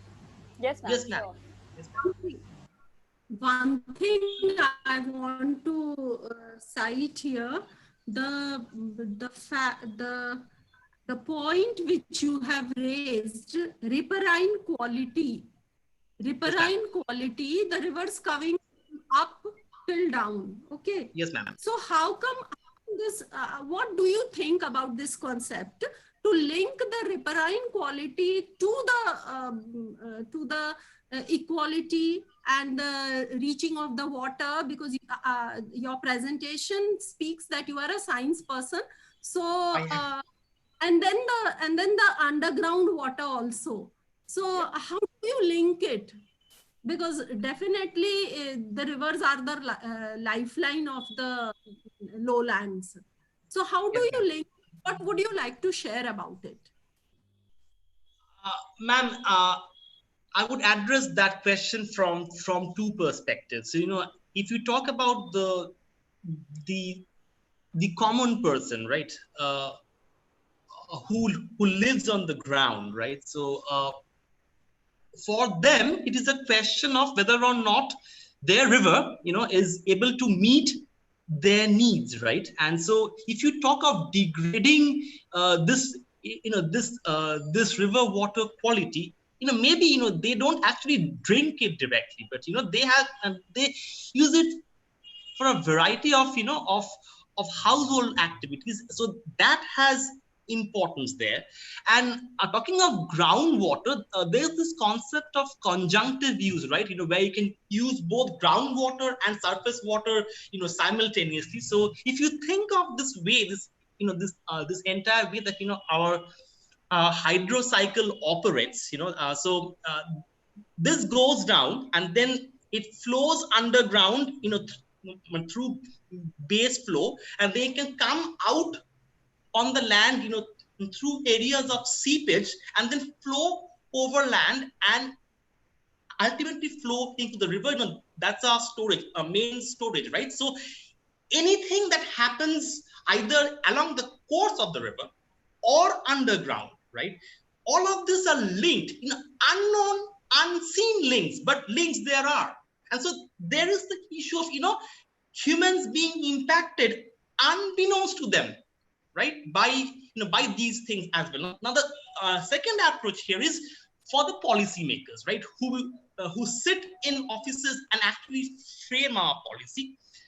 It is vitally important for them, and it happens, but it is more important that they engage more with the local stakeholders, right? They can tell you better, much better, what is their need. Then again, if we have this valuable resource called water, which has this economic value, and I get that, but that is not good quality. Whatever share I might get, right? Even if I get a chunk of it, it will not help me. It will not lead to my well-being. So it's a question of policymakers, academics, and normal people on the ground interacting together, so that there's a whole thing of sustainability across the whole range of scales, both surface and subsurface. I hope it answers the question. Yes, thank you. So there is one more question from Bhavya Jan. She says, thank you for sharing your research work with us, sir. It was very informative. So my question to you is that how you concluded, is there a paucity of linkage of geography and its applications with policy making? And what can we do to make it happen? Yes, there is, because we geographers, and I don't mean this in any offensive way, but most of us geographers, we are caught in this cycle of studying, right? We study, we become teachers, and then we produce our students. But it is very important that policy be incorporated here, and we geographers, we have the unique ability to actually span both natural sciences and social sciences, right? So we have this insight, and yet how many policy making bodies, man, you find that there are actually geographers in there, right? So yes, there is an acute paucity of of geography linkages in our policy, and if we do that, we'll benefit. Yeah, so what we can do is we can think outside of the box. Not all geographers have to be academicians. They can be in policy making. They can be in government, and that way we can increase our presence in the policy framework. Thank you. Thank you, sir. There's one more question from Swati Singh. She says, well said, sir. We are literally playing with the nature, but how we are going to manage economic growth and sustainable development at the same time? Uh, I was also incidentally a JNUite, and I had once asked a question to one of my teachers that, sir, how do you sustain if you develop, and how do you develop if you sustain, right? And when will India come out of this this phrase called developing country, right? So sir gave me a broad smile and said, I have been hearing this from my youth, and you are hearing this in your youth, and now I also use that when we are developing country, and sustainable development. So this concept is quite conflicting at times, because the question is how much usage is sustainable for both me and the future, right? So this is a very, very tough question to answer, and linking sustainable development with economy is being done. No doubt it is being done, but there will always be some kind of trade-off, some kind of synergy somewhere, right? So you can't have all goods, right? You have to lose some, and you have to gain some. Now I'm no expert on eco-geo, so I'll probably not be in a position to answer this question directly, but maybe one of our next speakers, Animesh Roy, can shed some light on this possibly. But yeah, like I don't have a direct answer to your question. I'm sorry. Okay, sir. Thank you. Thank you so much once again, sir, for joining us. Now I'll request Dr. Thank you. Sarika Shukla ma'am to introduce our next speaker.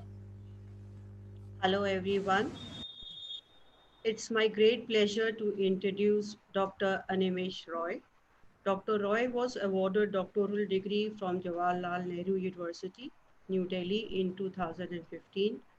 Presently, he is working as an assistant professor at Giri Institute of Development Studies, Lucknow.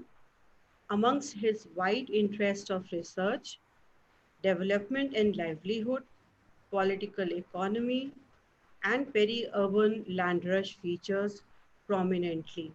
He has published many research papers in esteemed journals, which include the American Journal of Sociology. And his most recent research article was published in the book Land and Livelihoods in Neoliberal India in May 2020. He has completed 4 research projects. We welcome you, sir. I'll hand it over to you. The floor is yours.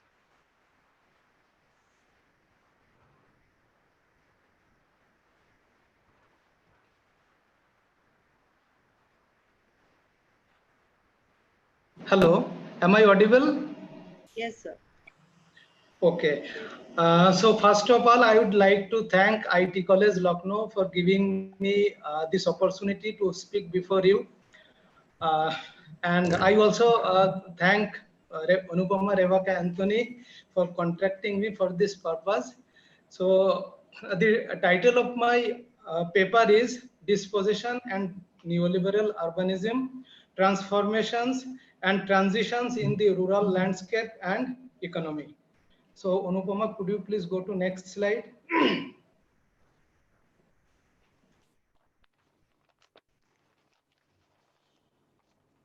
Could you please go to next slide? Yes. So press the arrow button, it will come. Yes, yes, thank you. In India, a fact that has become a cliche and often raised public debate is that the neoliberal land rush for development activities largely driven by capital is against the welfare and benefit of the farming communities. And the central to this debate is always the question of compensation or under compensation and the loss of livelihoods for making the new landscape of material modernity, promoting SEZs, industrial corridor, infrastructure development project, and planned township and high-tech cities. While one group of scholars focusing on developing countries argue that dispossession of land leads to alienation of traditional livelihoods, marginalization of the peasants, deprivation of property rights, and social exclusion. Whereas the second group argues that the land dispossession leads to unemployment and eventually destitution. A third report, on the other hand, productively analyzes. You can go to the next slide. The third group, on the other hand, productively analyzes the process of analyzes the purpose of capital accumulation through the lens of Marxian primitive accumulation and harvest accumulation by dispossession. The studies which are applying either of these two concepts, primitive accumulation and accumulation by dispossession, in the Indian context, primarily, tries to focus on the locus modus operandi of the state force.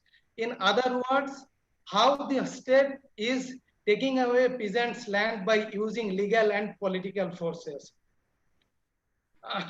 A group of Marxist scholars also argue that the primitive accumulation is not a finished historical event, but an ongoing phenomena. On the other hand, one famous social scientist, Drake Hall, argues and contends that the danger of assuming people being dispossessed today in the global south live under the same condition as did the English peasantry would be somehow ironic on.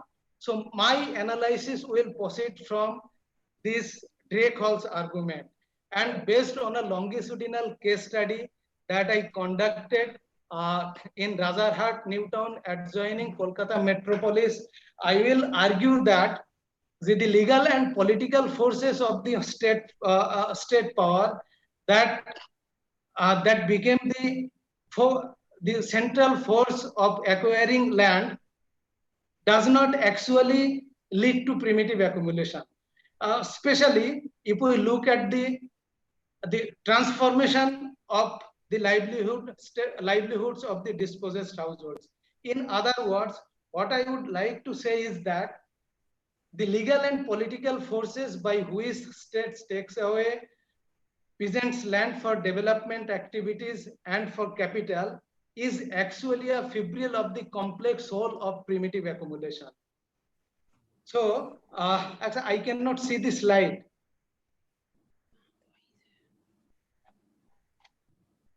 Hello? The slide is missing. I cannot see the slide.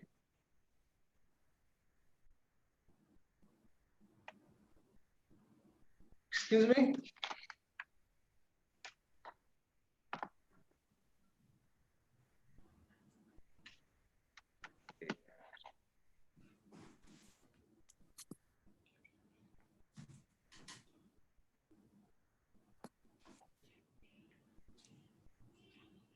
Hello?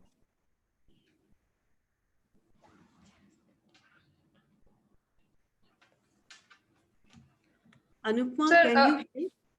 Sir, please continue with the lecture because ma'am has been disconnected. Ma'am is coming. Okay, fine. So as I was saying, so this study has basically focused on Razarhat, Newtown, adjoining Kolkata metropolis, and this paper has two objectives.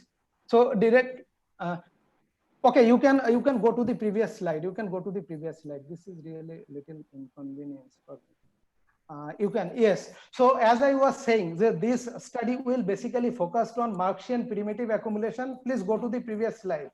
Marxian primitive accumulation and harvest accumulation by dispossession. So before I go into detail of the discussion, let me very briefly define what is primitive accumulation and what is accumulation by dispossession. So Marxian primitive accumulation basically refers to a point that discusses about the pre-industrial dispossession of English peasantry in England.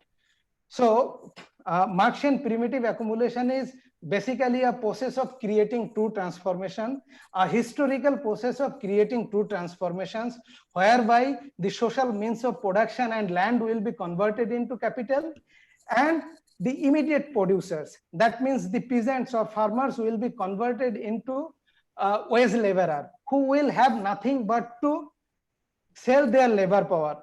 So please keep these 2 points in mind. So these are 2 very crucial points. As I said, the land will be converted into capital, and the wage, I mean the immediate producers or the peasants will be converted into wage laborer, who will have nothing but to sell their labor power. On the other hand, please go to the next slide.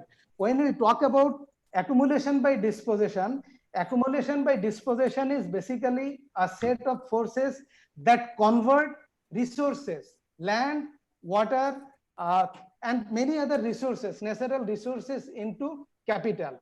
So accumulation by dispossession is to somehow distinct from the primitive accumulation, because accumulation by dispossession focuses more on the conversion of resources into capital.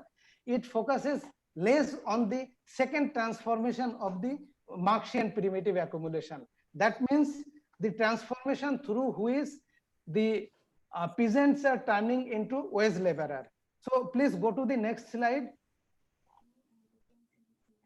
So as I said, go to the go to the objective, please. Go to the objective. As I said, my paper has 2 broad objectives.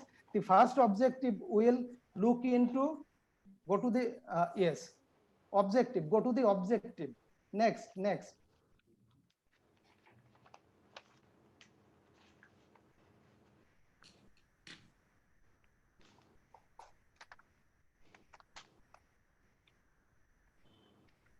Yes, thank you. So as I said, this paper has 2 objectives. The first objective will illustrate how a neoliberal plant township adjoining Kolkata metropolis through a large-scale dispossession of land gives birth to numerous forms of livelihood to the dispossessed household in a process of economic change largely governed by capital, and contravenes the fundamental axiom of proletarianization.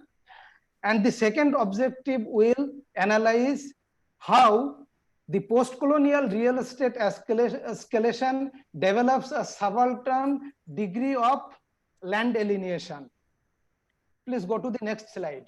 So as I said, this study is primarily based on the, go to next slide. As I said, the study is primarily based on a longitudinal survey. No, stick to the previous slide.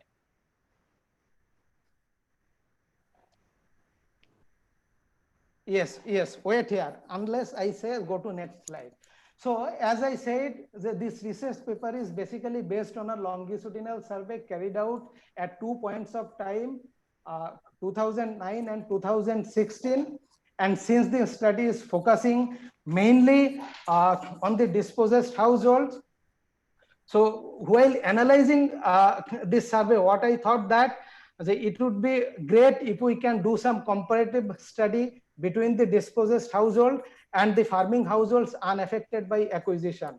And the 2 sets of different households were taken, keeping the assumption is view that the the acquisition of agricultural land will basically change the economic status as well as the livelihood of the dispossessed farming households.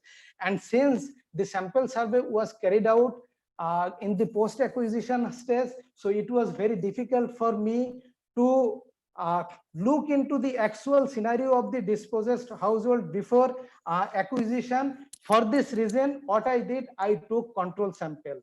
So in other words, this study has involved basically 2 types of sample. The first set of samples include those households that lost their agricultural land in acquisition, either partially or completely. The second set of sample included those households who were not affected by acquisition and still practicing a cropping pattern that resembles a cropping pattern of the dispossessed households before acquisition.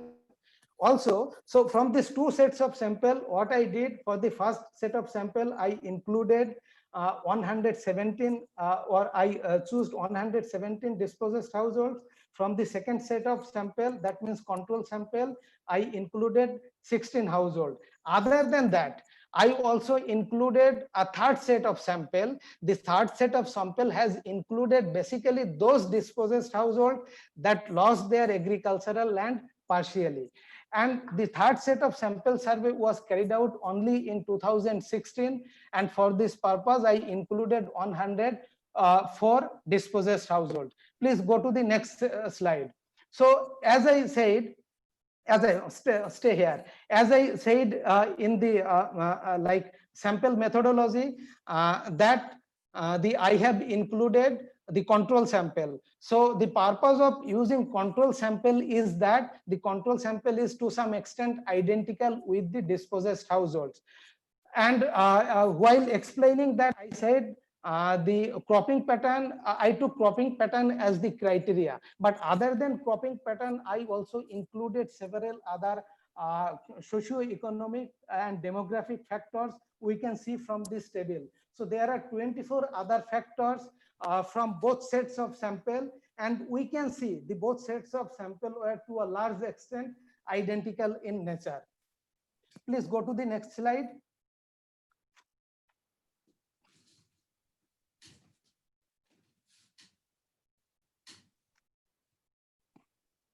Yes, for the analysis of data, so what I have done, since this study is based on a longitudinal sample survey, and I have also used a consumer monthly per capita consumption expenditure, and to look into or to fix the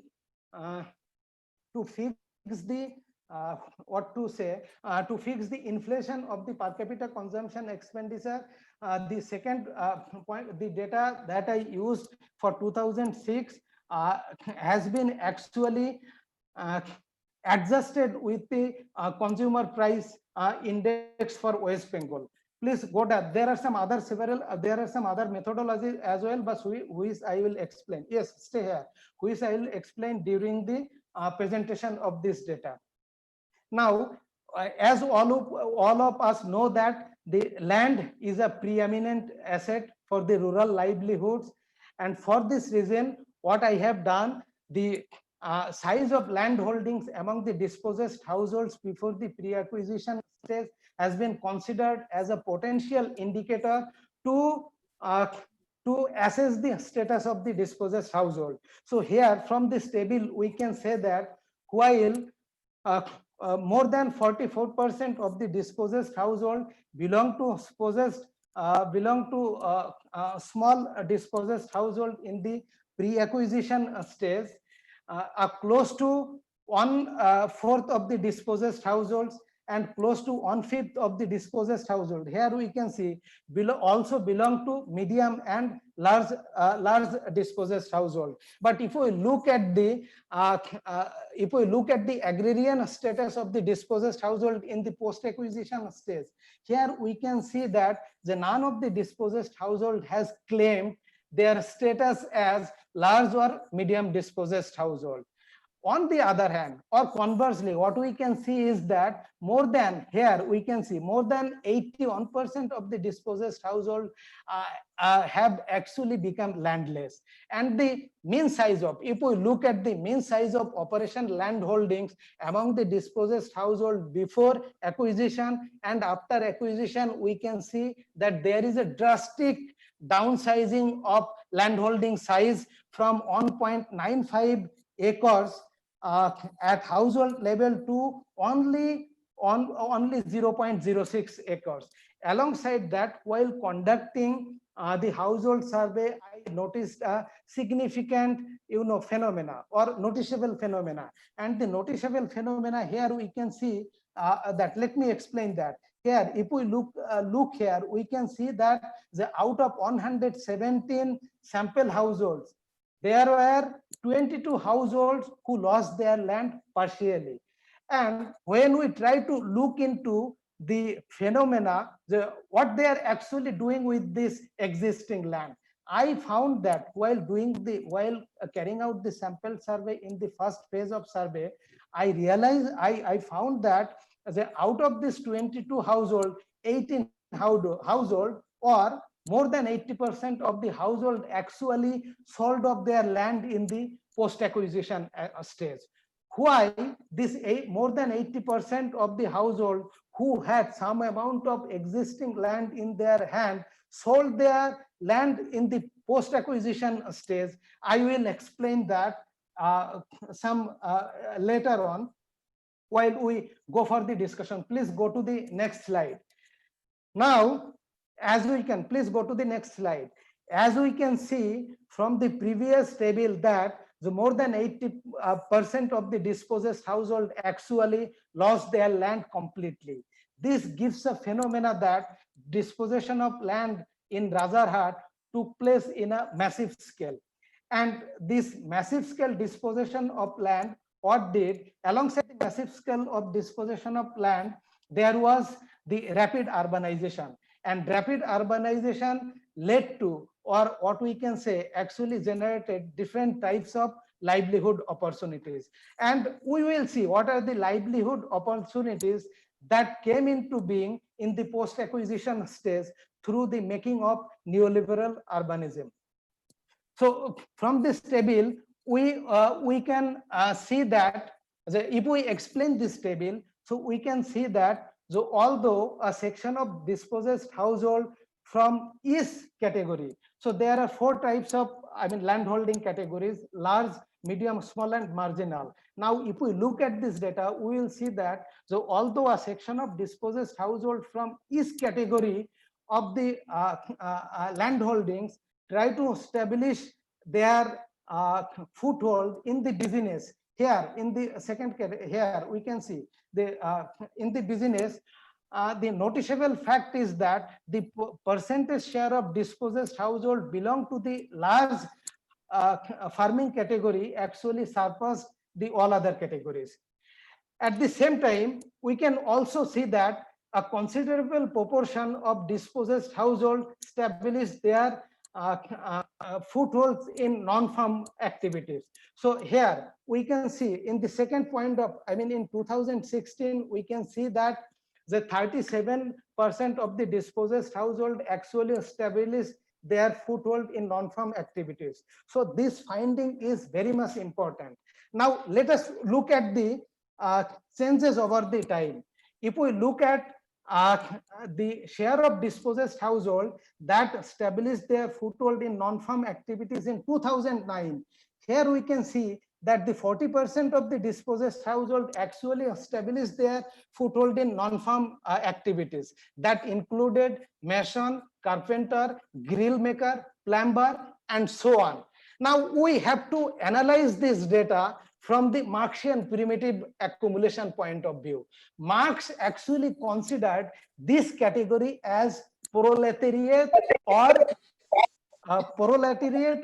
wage earner, okay, or what we can see, the wage laborer. Now if we look at the scenario between these 2 point of time data, that means 2009 and 2016, we can see that there is a decline. So which says that the percentage share of dispossessed household engaged in non-farm activities, or we can say the percentage share of dispossessed household that were considered as proletariat actually declined. Now here we need a little bit theoretical clarification. So there are 2 terms. The first one is proletariat and the second one is proletarianization. So we have to understand the underlying distinction between these 2 terms. Proletariats are basically those who establishes their foothold to earn a living through selling their wage laborers. So proletariats are basically signifying 1 point data. On the other hand, when we talk about proletarianization is basically a process whereby an increasing proportion of worker of a society will be added to the existing proletariat. That means proletarianization is a time bound process or a dynamic process whereby an increasing proportion of dispossessed labor force will be added to the existing proletariats. But from this case study, we can see that the share of proletariat is actually declining. So which indicates a deproletarianization situation. Okay, now if we broadly look at this, table, so one more phenomena will come very vividly. So we can see that the percentage share of dispossessed household who were engaged in different types of economic activities, as here we can see driver, e-rickshaw driver, conductor, security guards, salesmen in the mall have increased over the time. So from 17.94% to here we can see 23 point some percent. Okay, so these are the labors which can be considered as actually service providing labors. So from this analysis, from this table, we can see that the percentage share of service providing labor is actually increasing over time, because these are the economic activities which are coming up as lucrative.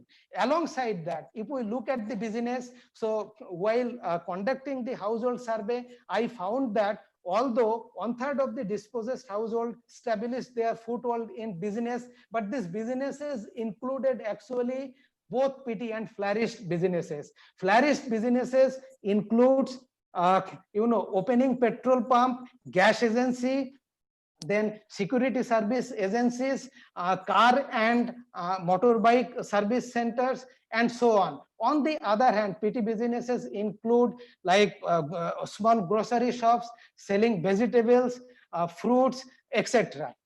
Please go to the next slide. Please go to the next slide.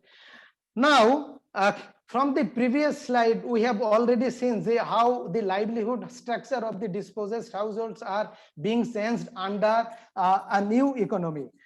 Now, please go to the next slide. Yes, wait here. Go to the next slide. I will escape this slide. This will be complicated. Go to the next slide.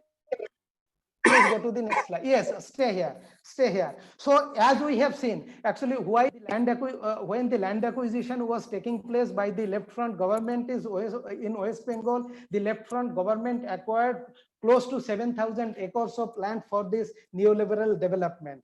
And because of this, this massive expropriation of land, what happened? The majority of the dispossessed household lost their land, and for this reason, so cultivation was no more a stable economic activity. And when I try to look into how the sources of household income among the dispossessed household have changed between pre and post acquisition stage, I found that more than 3/4 of the dispossessed household actually earned their household income solely from cultivation before acquisition. But in the post acquisition, there was not even a single household that said that yes, we still earn our household income solely from cultivation. Also, if we look at the diversification of the sources of household income, from this table we can see that in 2009 only 25%, little more than 25% of the dispossessed household earned their income from two sources of economic activities. But in 2016 this has increased to 40%. So which says that so with the changes in the economy, the dispossessed households are trying to establish their household in more than one economic activities. Please go to next slide. Now, go to next slide. Yes, stay here. One set of studies argues that the dispossessed, the acquisition of agricultural land actually led to destitution and poverty. So it is in this context, what I have tried to do is, I have tried to look into how the economic status of the dispossessed household have changed from pre-acquisition stage to post-acquisition stage. Now, as all of us know, that there are two potential indicators by which we can estimate the economic status. One is the per capita consumption expenditure, and the other one is the per capita income. Since getting per capita income in the rural households or in the villages is very difficult, and they are mostly prone to be underreported, I chose per capita consumption expenditure. And from this per capita consumption expenditure, if we look at this data table, we can see that and here I have included both dispossessed household and the farming households unaffected by acquisition. That means the concept, the control sample. Now, if we look at this table very carefully, we can see that over the study period, that means between 2009 and 2016, although both sets of dispossessed household have reported an increase in their consumption expenditure, but the consumption expenditure among the dispossessed household has been much more higher than the control sample or the farming households who were unaffected by acquisition. And here we can see that the change in monthly per capita consumption expenditure or MPCE over the study period has been 4 times higher than the 4 times higher among the dispossessed household than the farming households unaffected by acquisition. Please go to the next slide. Then alongside that, I have also tried to look into, please go to the next slide. Go to the next slide. And I have also tried to, yes, stay here. I have also tried to estimate whether the consumption expenditure between these two sets of sample, that means the dispossessed households and the farming households unaffected by acquisition, shows any significant difference. And my two independent sample t-test shows that the per capita consumption expenditure among the dispossessed household is significantly higher than the farming households unaffected by acquisition. Go to the next slide. Also, I tried to look into the how. Please go to the next slide. Also, I tried to look into the how. Stay here. I tried to look into how the economic inequality among the different sets of household is taking place. Now, here we can see that for measuring the economic inequality, I used simplified Gini coefficient given by Angus Deaton. And the simplified Gini coefficient value here shows that the Gini coefficient value over the study period, that means between 2009 and 2016, has actually increased for the dispossessed household from 0.23 to 0.26, which indicates that the economic inequality among the dispossessed household has increased over time. On the other hand, for the dispossessed household, we cannot see any significant difference. That means the economic inequality among the farming households unaffected by acquisition is more or less stagnant. But now, so this changes in economic inequality among the dispossessed household needs little bit clarification. And what I found from my study is that this changes in or this increase in economic inequality among the dispossessed household is basically an upshot of the diversified economic activity that the dispossessed household undertook in the post-acquisition stage, which actually leads to the different propensities to consume. Please go to the next slide. Go to the next slide. Now, there is a well-established argument. Yes, stay here. There is a well-established argument that the compensation money is actually not being properly utilized by the dispossessed household. And this set of studies say that the compensation or the utilization compensation of the compensation money shows that the farmers are actually not able to buy the alternative lands.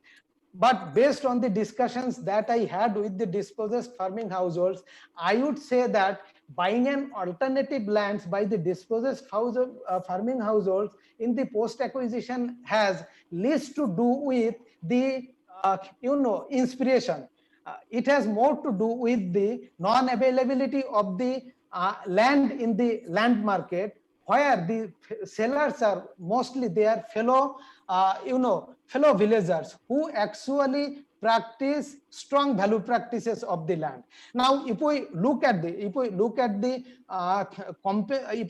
utilization profile of the compensation money from this table, we can see that the majority of the dispossessed households have actually kept a part of their compensation money in the bank. That means the more than 70% or 3/4 of the total dispossessed household kept a substantial part of their compensation money in the bank as security, followed by the expenditure on house building and repairing. We can also see from this table that the close to 1/3 of the dispossessed household have also also spent their part of their consumption compensation money for buying luxury goods and services. Please go to the next slide. Please go to the next slide. Yes. Now, in the methodology, I said that, or in the fourth table, what I try to explain is that in the post-acquisition stage, the partially lost households are actually selling off their land. Now, why this thing is happening? So once the acquisition was offered, lot of non-traditional actors like real estate agents, speculators, they started coming into picture. And it is this non-traditional actors, what they do, they actually made the rural land market a dynamic land market or competitive land market. Since the demand increased, so in the post-acquisition stage, what happened? The price per unit of land actually went up tremendously. And in my sample villages, the acquisition actually was completed in 2003. And at the last phase of the completion, please show me the slide. Show me the slide. When the acquisition was completed in 2003, the government paid only 1.20 lakhs per acre of land. Please show me the slide. 1.20 lakhs. Anyway, the government paid only 1.20 lakhs for an acre of land. But in the 2004, immediately after acquisition, go to that line graph. Go to that line graph. In 2004, we can see the price of land, price per unit of land actually went up to 6.6 million. Go to that line graph.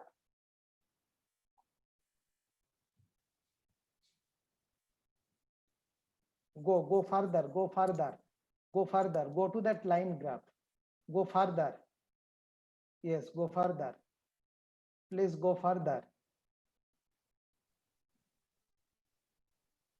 Please go further. It's not going.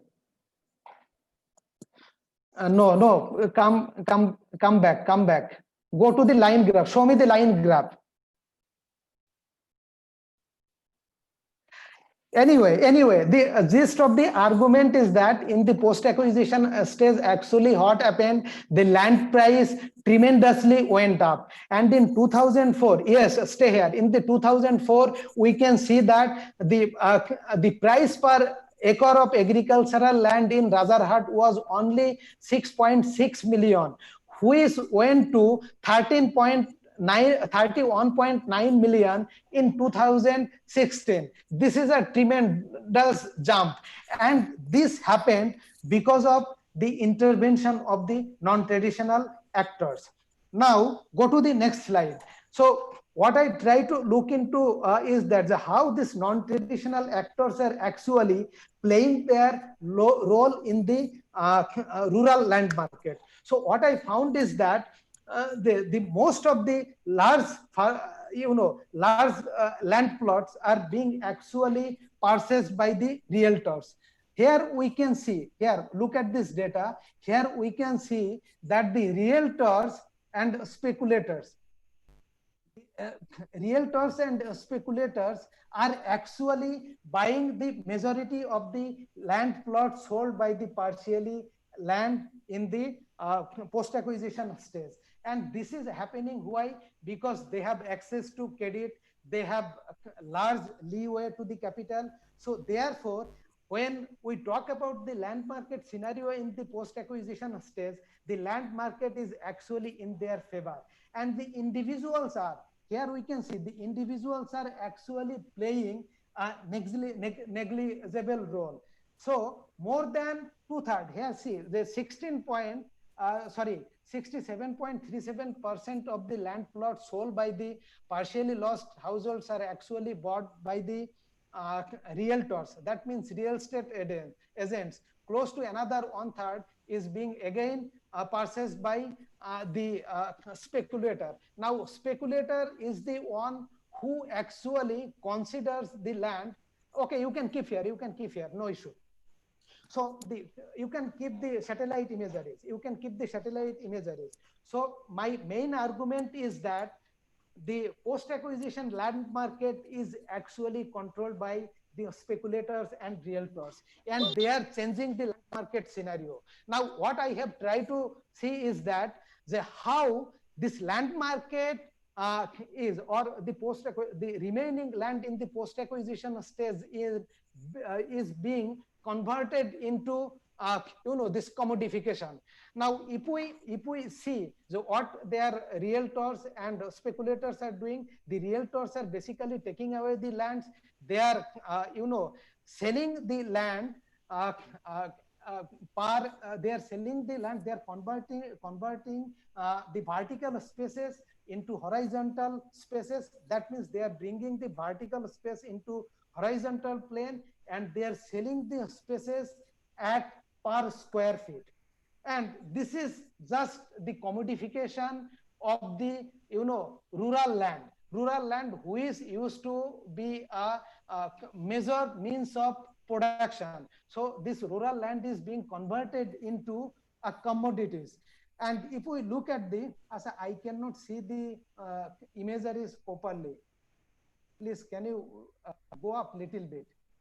Can you pull the imagery up? Anyway, so there are two satellite imageries. One satellite imageries on, yes. So you go back to the next slide. So this is the first satellite imagery which was taken for 2004. You keep here. So this is the second satellite imagery which was taken for 2016. Now, if we make a comparative analysis between these two satellite imageries, we will see that there is a significant changes in the settlement. And here also we can see the how the high rise buildings are coming up in Rajarhat, where lands were acquired. Now, when we did the ground verification, we found that these are mostly those high rises buildings which were actually constructed by real estate agents. So that means the land is being converted into commodities, and they are selling this land at per square feet rates. So this real estate agents are actually creating lot of profits through this commodification. Now let us keep it here. Now let us look into the theorization that I made in the beginning: primitive accumulation and accumulation by dispossession. So I said the accumulation by dispossession is a set of forces that converts the land into commodities, or in other words, it is a process whereby the commodification, privatization, and corporatization takes place. Now, if we look at the satellite imagery, the picture is very clear that it is the overaccumulated capital, so that is being invested in Rajarhat, and it is the overaccumulated capital that is converting the land into high-rise buildings, and they are selling them. So this Rajarhat phenomena clearly represents a scenario of Harbian accumulation by dispossession. But if we look at the livelihood scenario in the dispossessed household, we have seen that close to 1/3 of the dispossessed household who established their foothold in both petty and flourished businesses does not actually equate with the Marxian primitive accumulation. What Marxian primitive accumulation says that the immediate producers will be converted into wage laborer who will have nothing but to sell their labor power. But here we can see that the dispossessed households, the entire dispossessed households have not been wage laborer. Rather, a proportion of the dispossessed household have actually become capitalist. So these findings actually doesn't equate with the primitive accumulation. Primitive accumulation never recognized any other livelihood activities but wage laborer. So keep this thing point in mind. So from the findings in Rajarhat, it is very much clear from the longitudinal study that a significant proportion, or we can say 1/3 of the dispossessed households are not actually wage laborer, and rather a part of them have become capitalist. So this is not a clear case of primitive accumulation. Other than that, if you look at the Marxian, classic Marxian primitive accumulation in the context of Britain. So if you go through the literature review, the classical Marxian primitive accumulation actually led to a process whereby the dispossessed farmer became destitute. They became they went through a poverty where they were unable to run their family from the wages they earned through wage laborers. But from our analysis, from my analysis, when we did that monthly per capita consumption expenditure, we saw that how dispossessed households in the post-acquisition stage have become better off. In the put differently, in the post-acquisition stage, the dispossessed households have actually led to a process where they have gone for the economic upward mobility.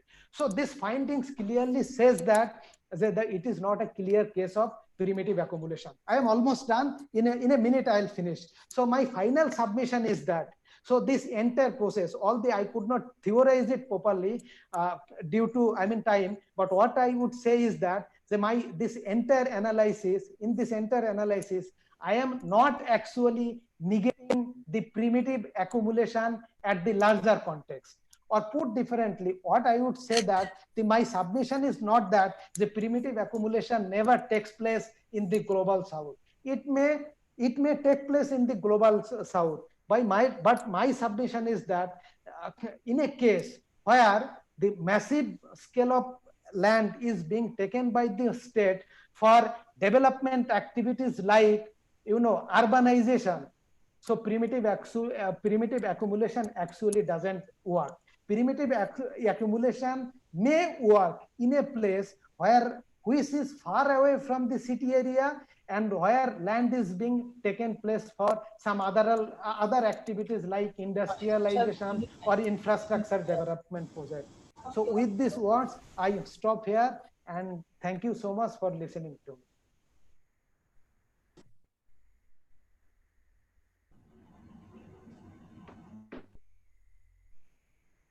Thank you, sir, for such an informative session.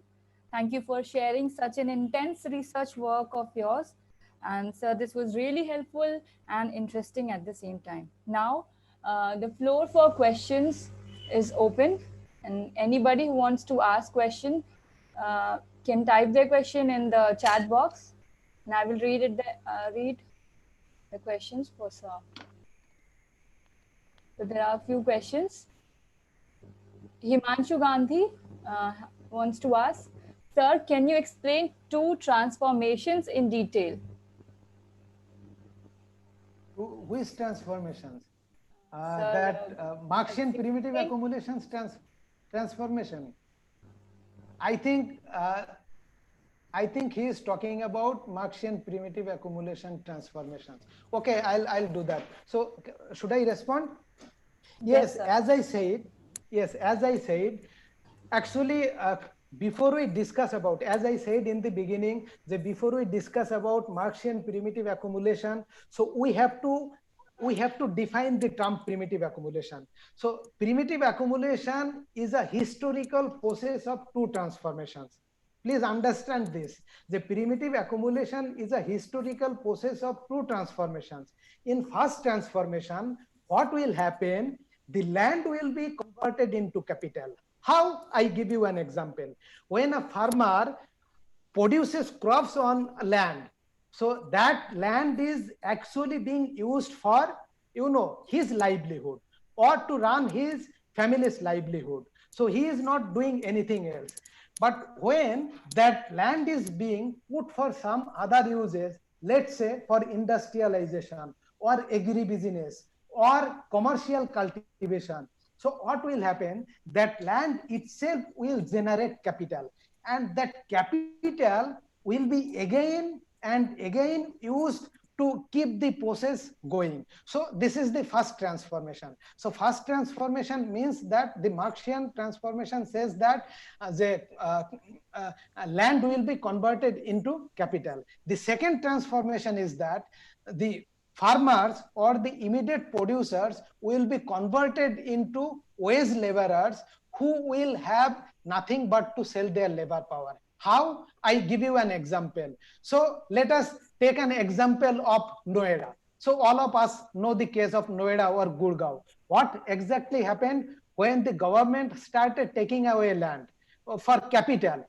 So virtually the farmers were dispossessed of their land and livelihood. So they did not have land to work on, or they did not have land to earn their livelihoods. So what they did in this process, so a large proportion or maybe a significant proportion of dispossessed household actually started their started earning their livelihood by selling their labor power. So that is what actually Marx is saying. In the classical England context, what happened in classical context, more than 5,000 Enclosures Act took place over a few centuries, and through this Enclosures Act they dispossessed large number of, lakhs of these peasants, and these peasants forcefully they were made wage laborer who did not have anything but to sell their labor power. And ultimately what they did, they became the urban industrial proletariat when that industrial revolution took place. So these are the basically two transformations Marx talked about. Thank you so much, sir. Ms. Bhavya Jan wants to ask, she says, good afternoon, sir. Thank you for giving a detailed overview of the methodology involved in your findings. My question to you is, while studying a state like West Bengal, will the influx of domestic and international labor, particularly Bangladesh, create an impact on the changing pattern of land use or not? Yes, it has changed the the land use pattern significantly, because and these significant changes have come mainly through building settlements. Because if you talk about the illegal migrations, I don't know whether I should say this, whether I should use this term illegal migration or not, but let me put it differently. All of us know that the lot of these people came from East Pakistan or Bangladesh, and they got settled down in West Bengal. So obviously when a large number of people got settled down in a particular place, so they need house to live in. They need to construct houses, they need some land for cultivation, if they practice agricultural land. So when they came to West Bengal, definitely they started buying land, they started buying agricultural land, they started buying, this homestead, and they started building their own houses, their own, farming. So through this process, definitely they brought, this a lot of changes in the land use pattern. And the kind of land fragmentation, if you look at the land fragmentation scenario in West Bengal, West Bengal is one of the states in India which has the highly fragmented lands. And definitely this highly high fragmentation of land to some extent is responsible to the, this migrant that came from the East Pakistan or Bangladesh. Okay, other than the land reform measures that the left front government took place. So it is the left front government that brought significant changes through land reform measures, that is there. But other than that, yes, the point that you have raised is a significant point that made significant changes in the land use pattern in West Bengal. Thank you, sir. Joseph K. Ravi sir wants to ask, sir, thank you for the informative and a clear picture of transformations taking place in the fringe areas. Do you think enhancing the micro industries in rural setup can ease the threat of selling off the land to agents in the construction sector? Yes, Ravi, thank you for these questions. Yes, I think you are very much right. If micro industries, come up in the peri-urban areas, especially among the dispossessed households who still have some amount of land in their possession, I think micro industries can reduce selling of their land to the real estate agent or in general in the post-acquisition stage. But you have to understand one thing here. The thing is that before acquisition, what was the scenario? They had comparatively larger land holdings. And now they have only a part of their larger land holdings. So the land holdings that they have with them are actually no more lucrative because of the downsizing of the land. One thing. Then the second thing is that you have to also understand that the kind of prices the seller, the buyers in the post-acquisition stage are ready to give. So if you read the famous book, written by Sujay Chakraborty, The Price of Land, he has discussed this issue and he has coined a very unique term, reservation price. So what he says that reservation is a price where a particular set of households or an owner, where an owner will be ready to sell off their land. So this post-acquisition stage, conversion of post-acquisition land market, competitive land market has actually escalated the land price. And this escalation of land price has actually led to a situation that is going to close to, or I can say, reservation price or beyond the reservation price. So price of land always plays a significant role. Of course, the point you have raised is very much correct. If the micro industries come up in the peri-urban areas, especially among the dispossessed households, probably this can reduce to some extent the selling of land in the post-acquisition stage. Thank you, sir. There's one last question from Rajarshi sir. Rajarshi sir wants to say, Dr. Roy, thank you for your talk. It's been a long time since I have heard such talks on core human geography. As someone who doesn't work in this domain, I wonder if you think that the current health crisis has the potential to affect some of the socio-economic factors that affect these transformation processes. Also, is it possible to fit a pandemic situation in these philosophical economic framework? Yes, I think, Rajarshi, this is a very good question. And you have put a lot of significant issues in the picture, given the context, given the transition or the difficult times that all of us are undergoing. So yes, I think you are very much right, because all of us know that the COVID situation is creating a lot of this health issues.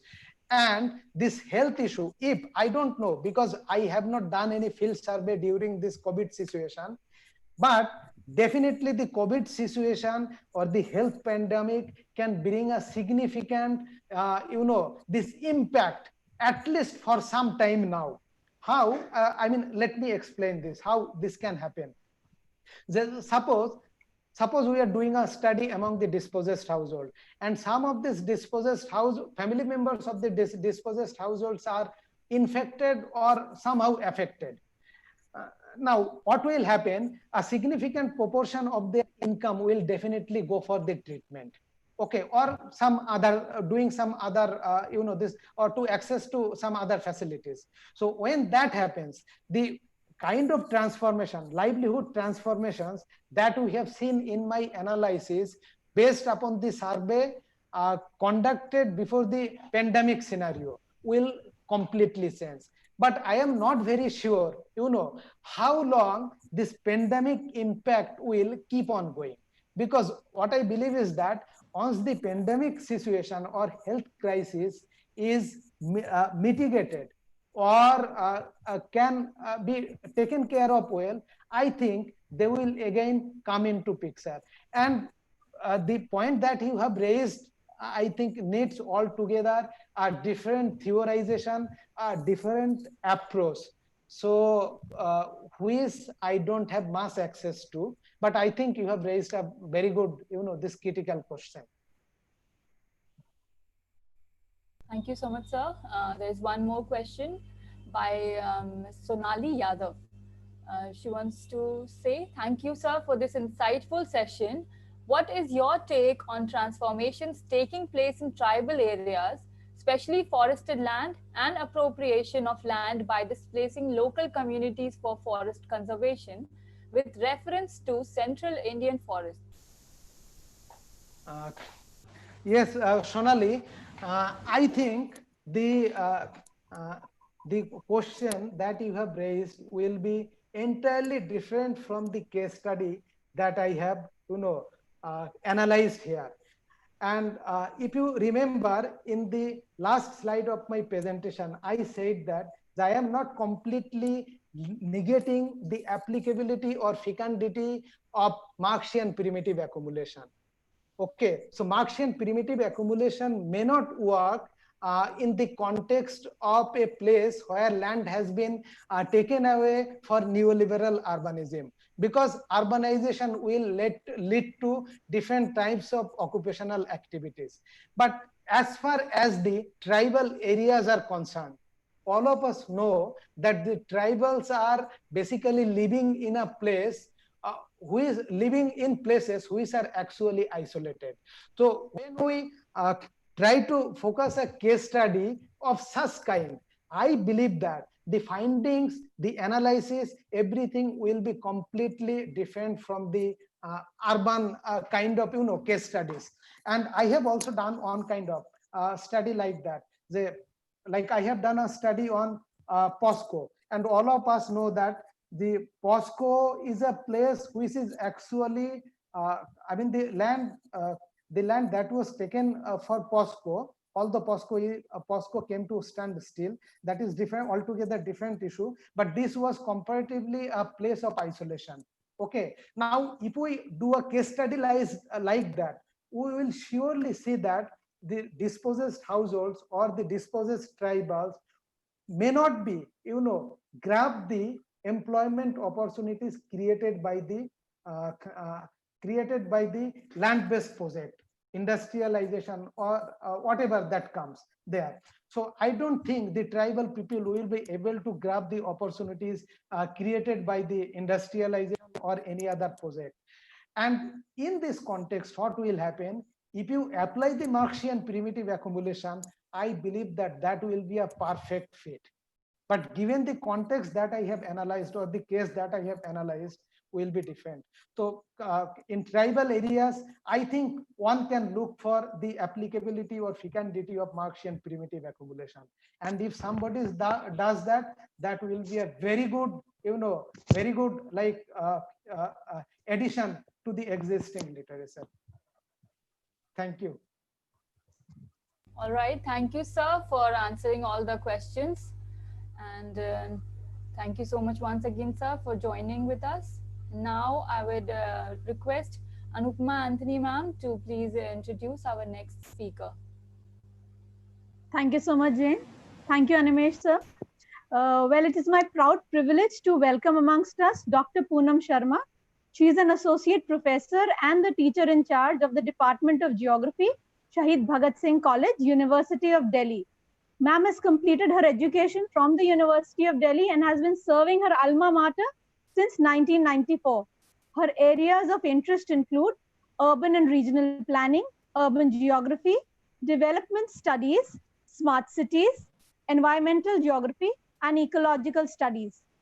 Dr. Sharma was awarded with the prestigious Meritorious Teacher Award in 2017 and 18 by the Department of Higher Education, University of Delhi. Ma'am has written several quality research papers which have been published in reputed journals. She has also completed an ICSR sponsored project. She has published 2 books which include Sustainable Smart Cities in India, Challenges and Future, and Structure and Growth of Megacity. Ma'am has been invited to several top colleges of the country for invited sessions, and there's something which she shares, which my head of the department, and that is she also likes giving a platform to young geographers or young research scholars. And for 2 successive years, ma'am has been running the Geographers Youth Conclave, where she gives a platform to undergraduate students to showcase their research. It is a very good platform, and I really admire her effort. Thank you so much, ma'am, and welcome to this session today. Thank you. Thank you, Anupma, for the kind words. First of all, let me take the opportunity to congratulate convener and principal, Madam Dr. Prakash, the organizing secretary, Dr. Scott, and of course, Anupma, the entire team who's been, working hard to organize events. And I must compliment that you've been doing it amazingly, very well, very successful sessions that I've been witnessing, and some of the very good speakers.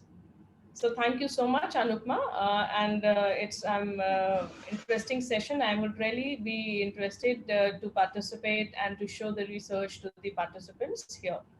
So I'll share the screen.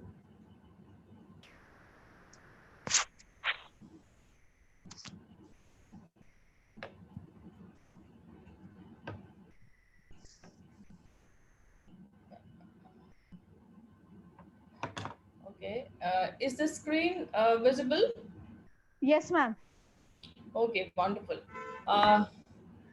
So I'll be talking on geospatial technologies in measuring and mapping the environmental sustainability.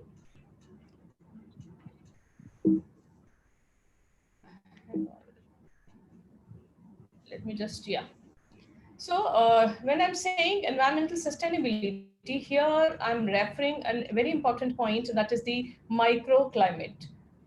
Most of us are geographers, and even as a layman, we understand that what are climatic conditions and general climate and a microclimate. We all at different points of time must have experienced that, in some parts of your city, which are, which we feel are comparatively cooler than the rest part of your cities. So any local deviation from the climate of the larger area is considered as microclimate. Another very important feature. Another very important feature. Is anyone saying something? Ma'am, just a second. I'll mute all participants. Then I will unmute you, ma'am. Yeah.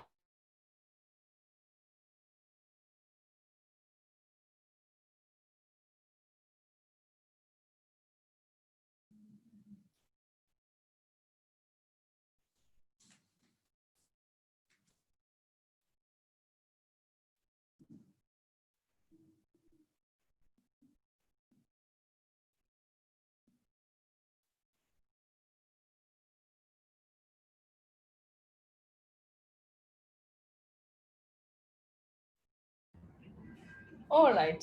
Shall I begin?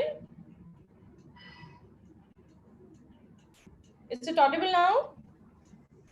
Yes, ma'am. Ma'am, Yes, you may Okay. begin. Perfect, perfect. Thank you. So, heat island is a very specific feature, very specific phenomena that has been witnessed in the larger cities or the bigger cities. As you see here, these are the major, the kind of land uses, and this line shows you the temperature conditions. See the countryside, the fringe area, the suburban residential area, commercial area, and I mean the major commercial areas and the residential areas. So as you see this temperature line graph, it shows that at certain points in the same region, the temperature varies. So these are because of this concrete area which traps the heat. So because of this heat trapping feature, the local temperature conditions vary in a particular area. So usually the climatic deviations happens.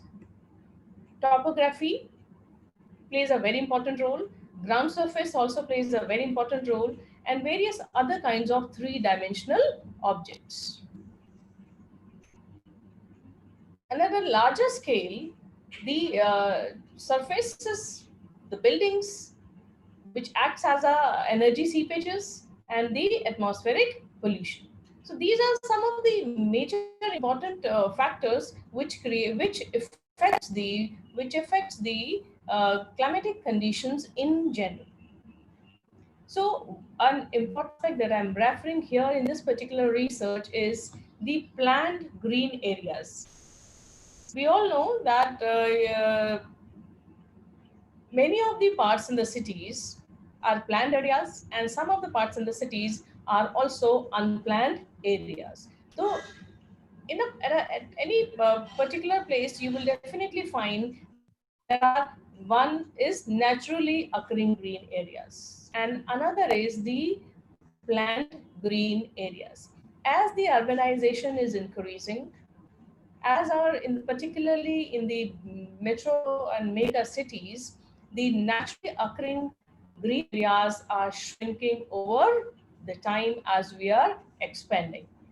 So as the naturally occurring green areas are shrinking, in the planned areas, we all use this, we all are very well aware and acquainted with the concept of the parks, that is the planned green segment.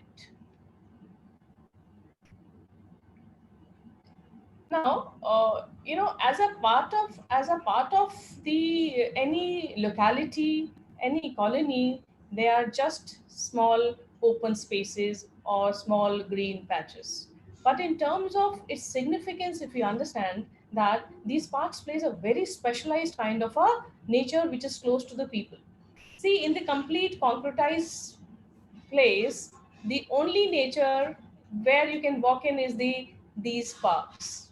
And these parks play a very functional space in the region. It has a ecological significance, economic, social, aesthetic, and also well-being.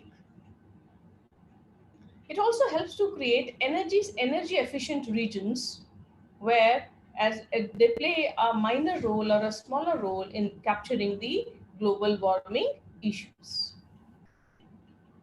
Now, let us understand the small patch of park in your. I would say, I mean, each individual can feel it. The small park in your residential area, and what a significant ecosystem, what a significant natural role it is playing. What all? Just see, we are not paying for any of these activities, any of these functions that these small patches, these small spaces in your residential area is doing for you. The kind of provisional services. See the biomass, the fresh water, the soil and air. All these are the provisional services that a small green patch, a park which is playing in your residential area. The regulating services like regulating microclimate. It is also playing its role in the production and consumption of CO2. It provides habitat provision, air purification, of course, noise control, and very, very significant is water infiltration. You know, in the complete, whether it's a pavement or a concrete residential areas, and everything is concretized. So the only place which is left for water infiltration is directly connected to the groundwater level of any particular areas. You know, you must have seen, particularly in Delhi, we see that the local municipalities and all the people are not allowed to have their own private, you know, submersible pumps. The only reason is that the groundwater is really reducing. And the kind of other kind of services, you know, the parks are playing, and there are recreational places, there are psychophysical and so benefits and health benefits, and of course education and research.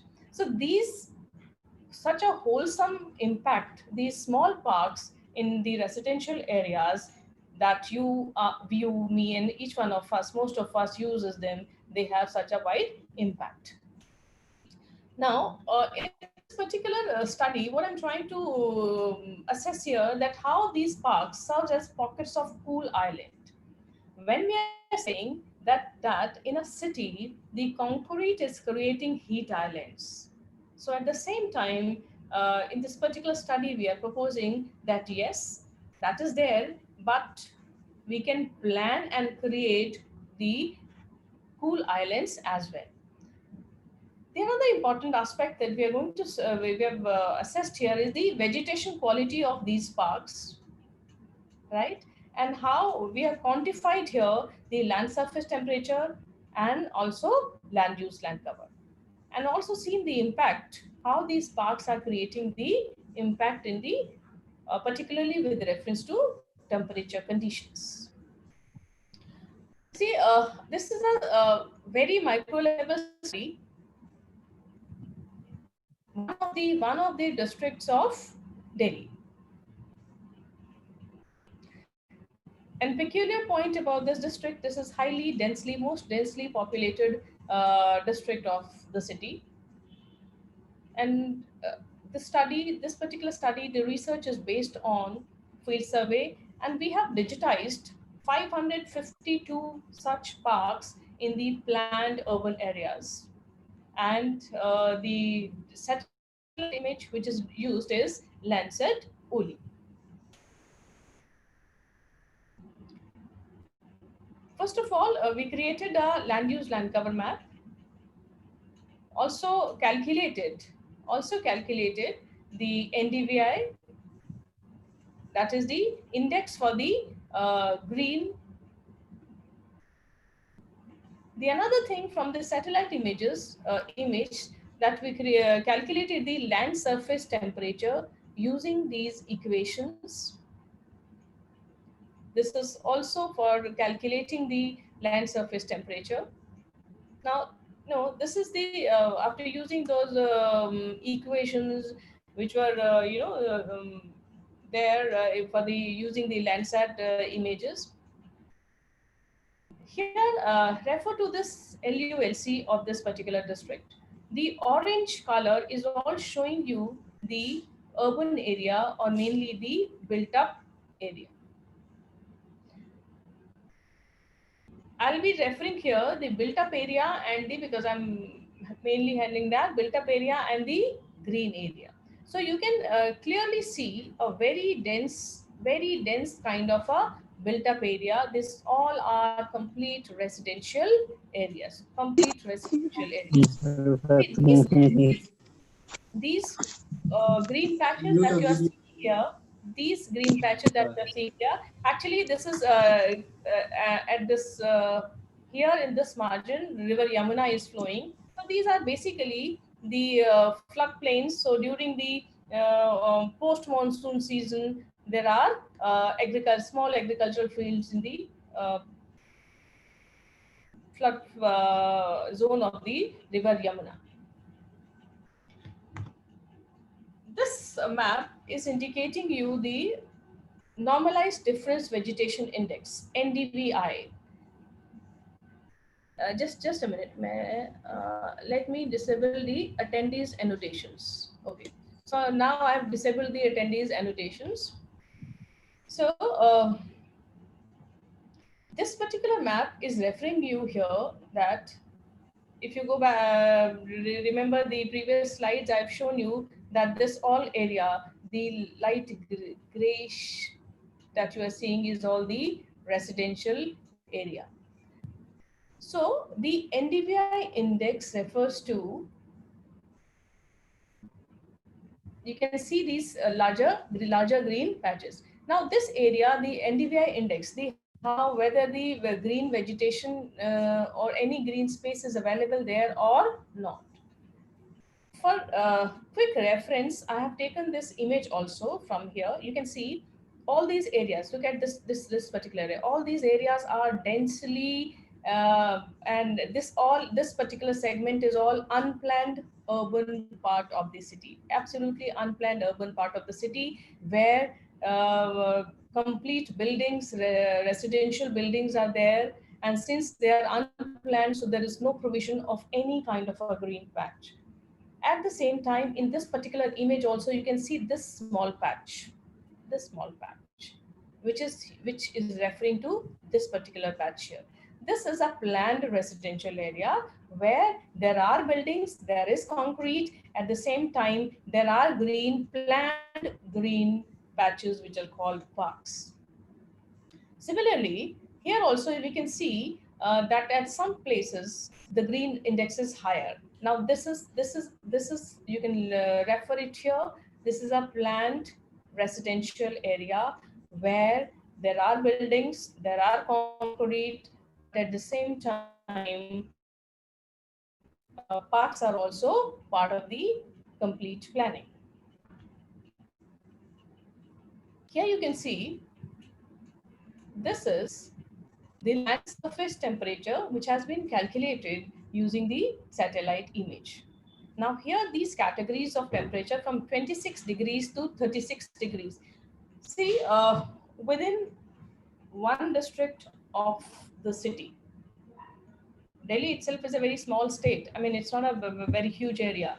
And from that small state, I'm referring here, the study is a micro level study only for one district. And you see the temperature ranges from 26 degrees to 36 degrees on a smaller area. These are called microclimatic impact.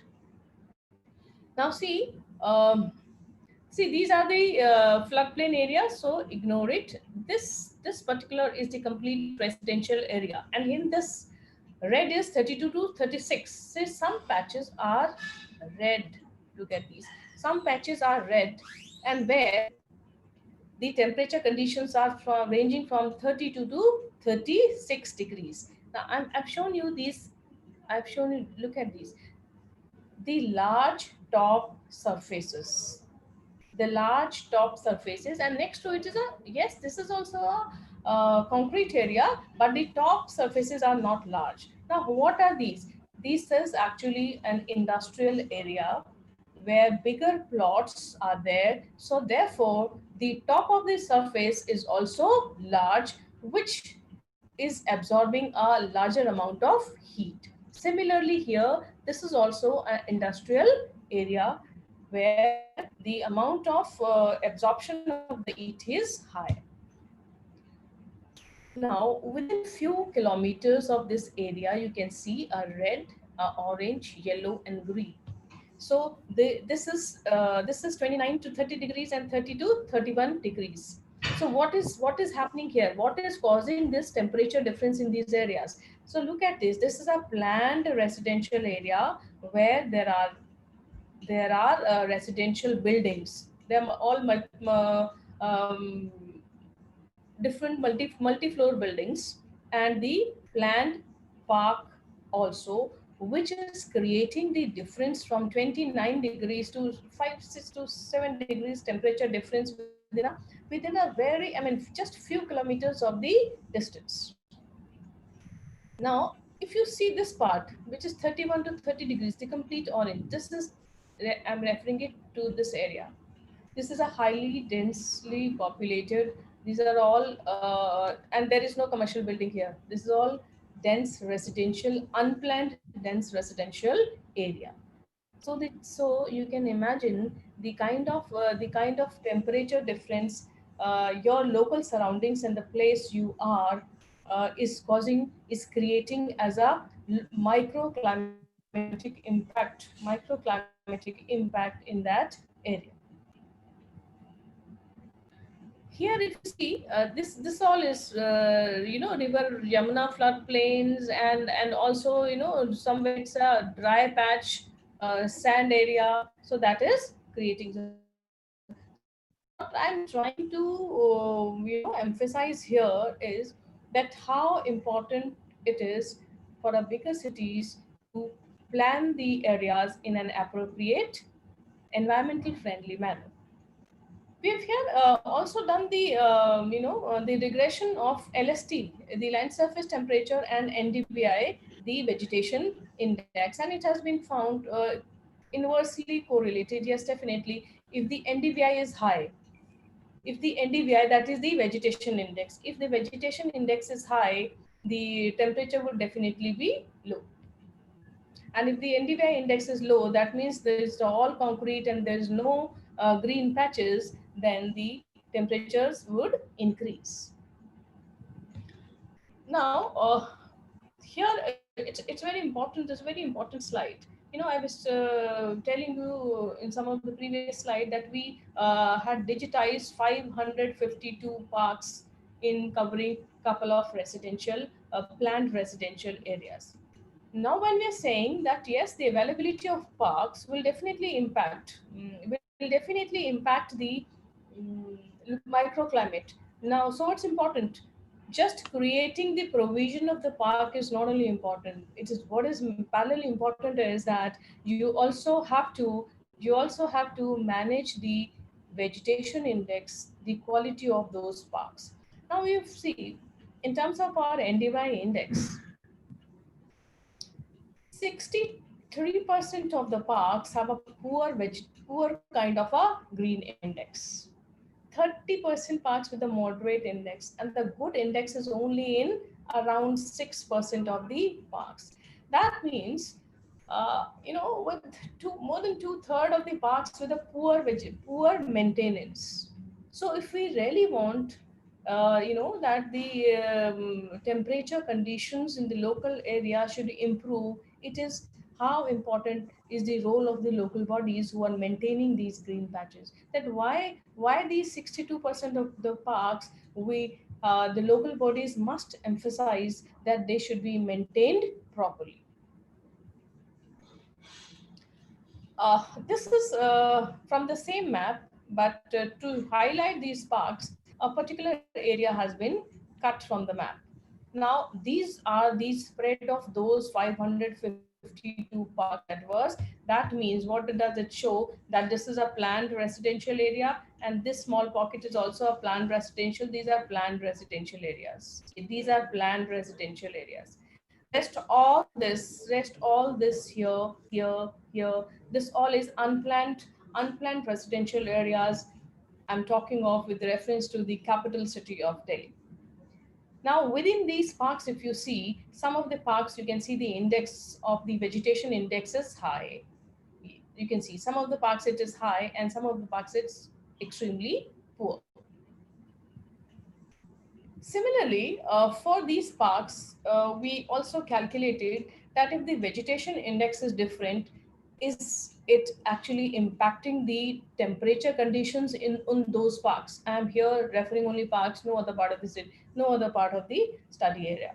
Now you see in these parks, this is how the temperature is ranging from 29 degrees to 34 degrees.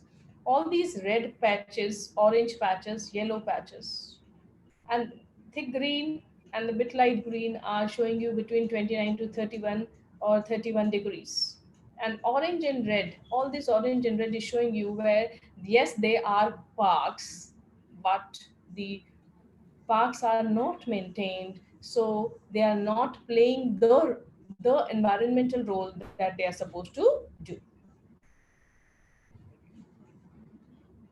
See, here we're trying to relate it that out of these 550, these 552 parks, these many percentages of parks had the temperature conditions ranging between 29 to 31 degrees. Only all those parks which had a very good quality had the temperature conditions less than 29 degrees.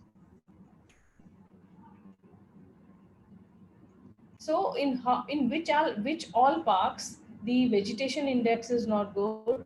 Therefore, the local temperature conditions are also different. In certain, we created these categories that the planned residential areas, unplanned residential areas with no park. NDVI is very poor and the temperature ranges around 33. Planned residential areas with parks, planned residential areas, proximity to the parks, and parks with normal green. If the green is normal, it is 29 degrees. And if there are parks which have a rich green, so you can see the temperature conditions are 26 degrees. So, see this kind of temperature difference in a area within few kilometers is a very big thing. You can see the association, this association here. The planned residential areas, when the NDVI index is low, the temperature conditions are high. When the NDVI index is high, the temperature conditions are low. These are high, look at this. A better and NDVI index is good, so the temperature conditions are low. These are few pictures. These are all unplanned residential areas. Unplanned residential areas and a very poor NDVI and higher temperature conditions. Planned residential area. Planned residential area, the temperature conditions and the NDVI is better. Of these 552 parks that we studied, I'm showcasing you here one sample. This is a look at this, all our residential areas. This is a very big park, kind of a district park, which are there in many of the residential areas.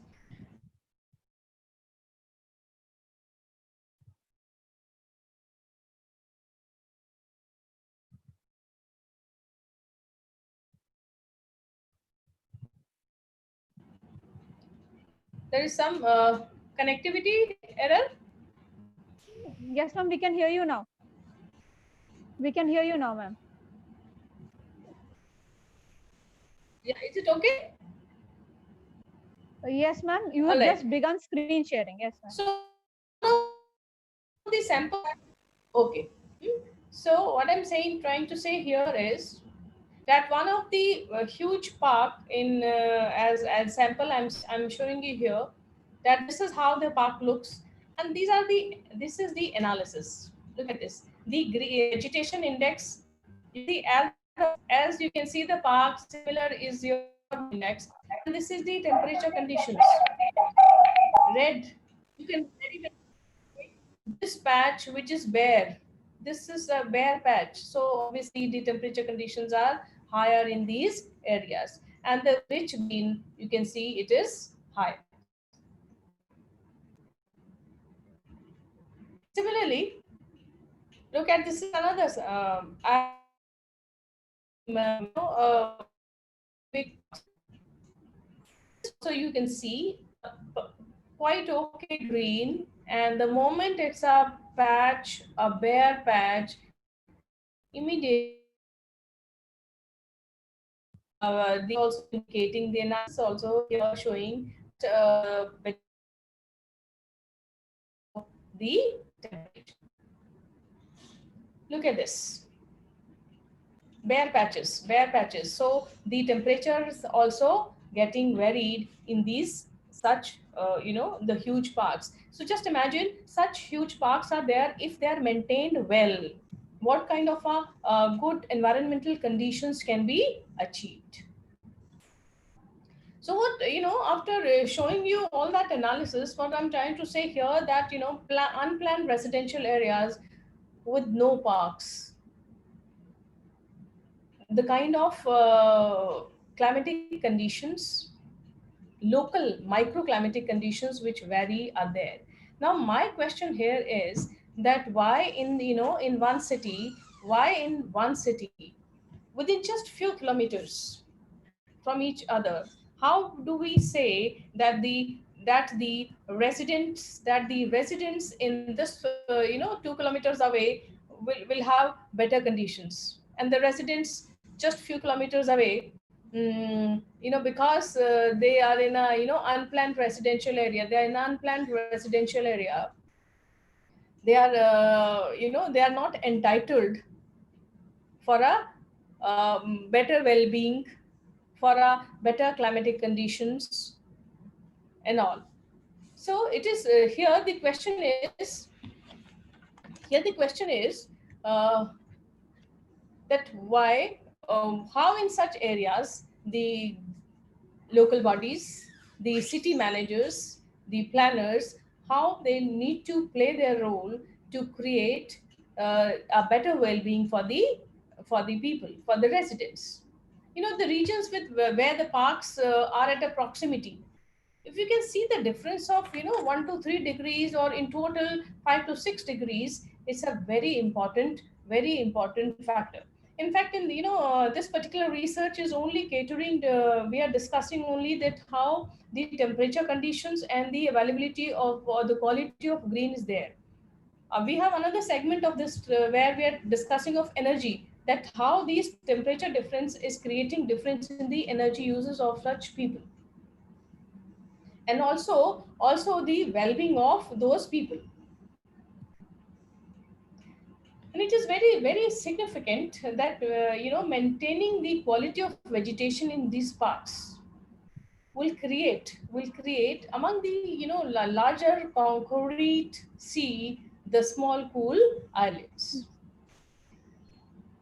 So at the end, I'll say development, revitalization, and sustainability of parks will contribute towards resilient and more sustainable regions. Thank you, and we are open for the discussion now.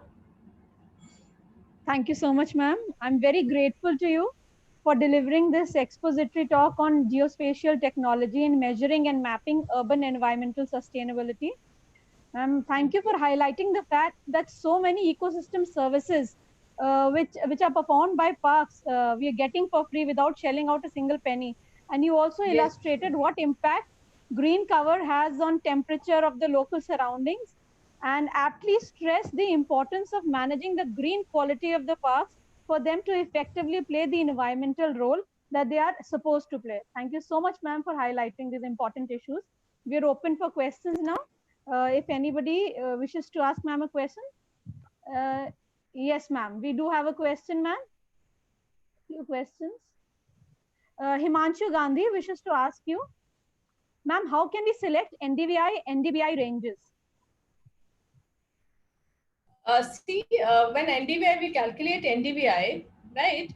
And as you, whatever kind of data you have, and when you create the classes and the categories, so you can, if you want to go to put it into 4 categories, 6 categories, 3 categories of a different NDVI index, we know that it ranges from from -1 to +1.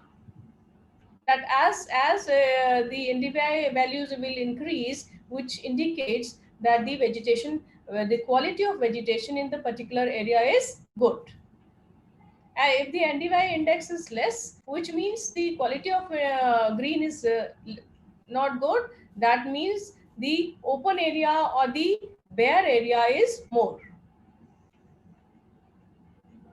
Pragati Verma wishes to ask you. She first thanks you for the great session and says that her question is, how clouds form, any cause, how clouds form, any cause in impacting the temperature of any area. How clouds form? Any, See, yes. though the question, some part of the question is not very clear, but yeah, I would really answer it. Like, you know, we all know the cloud formation, they were right from the complete water cycle, part of the water cycle, evaporation, and how does the it goes up in the atmosphere, and this is how the clouds form. That how it is impacting. See, the formation of cloud or the availability of clouds at a particular area is not a permanent feature.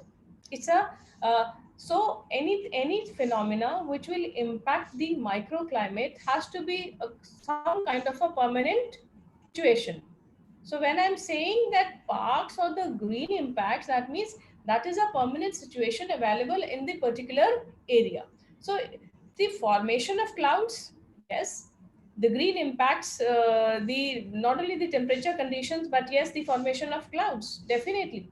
Whether you see the complete climatic phenomena, complete weather phenomena are interrelated.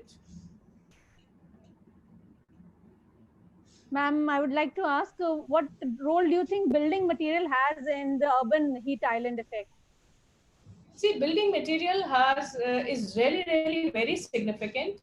These days, we all know that a lot of work is happening towards green building.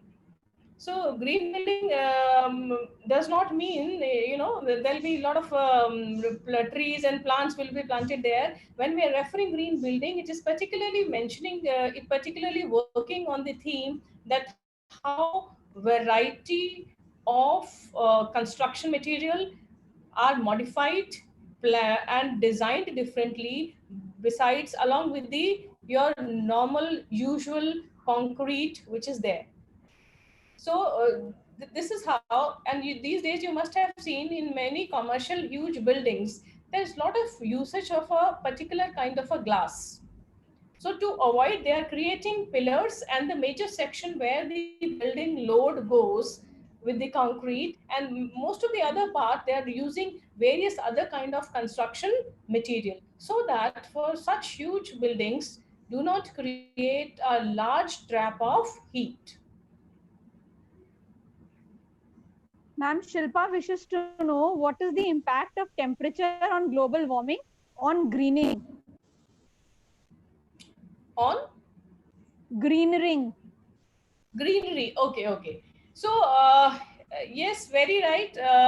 The you know, in the current scenario, the entire world is talking about global warming.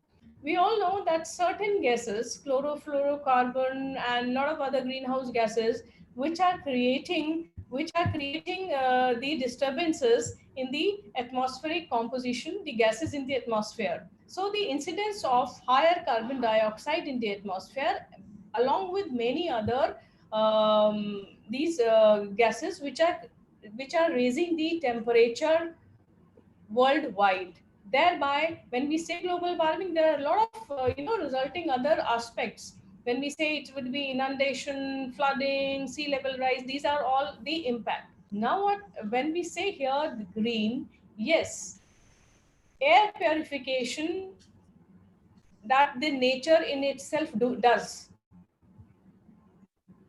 That's a very significant and a fundamental fact, that how when we say that carbon dioxide is one of the important factor, the concentration of carbon dioxide in the atmosphere. And as we know, if you increase the green area in a particular place, we know the photosynthesis.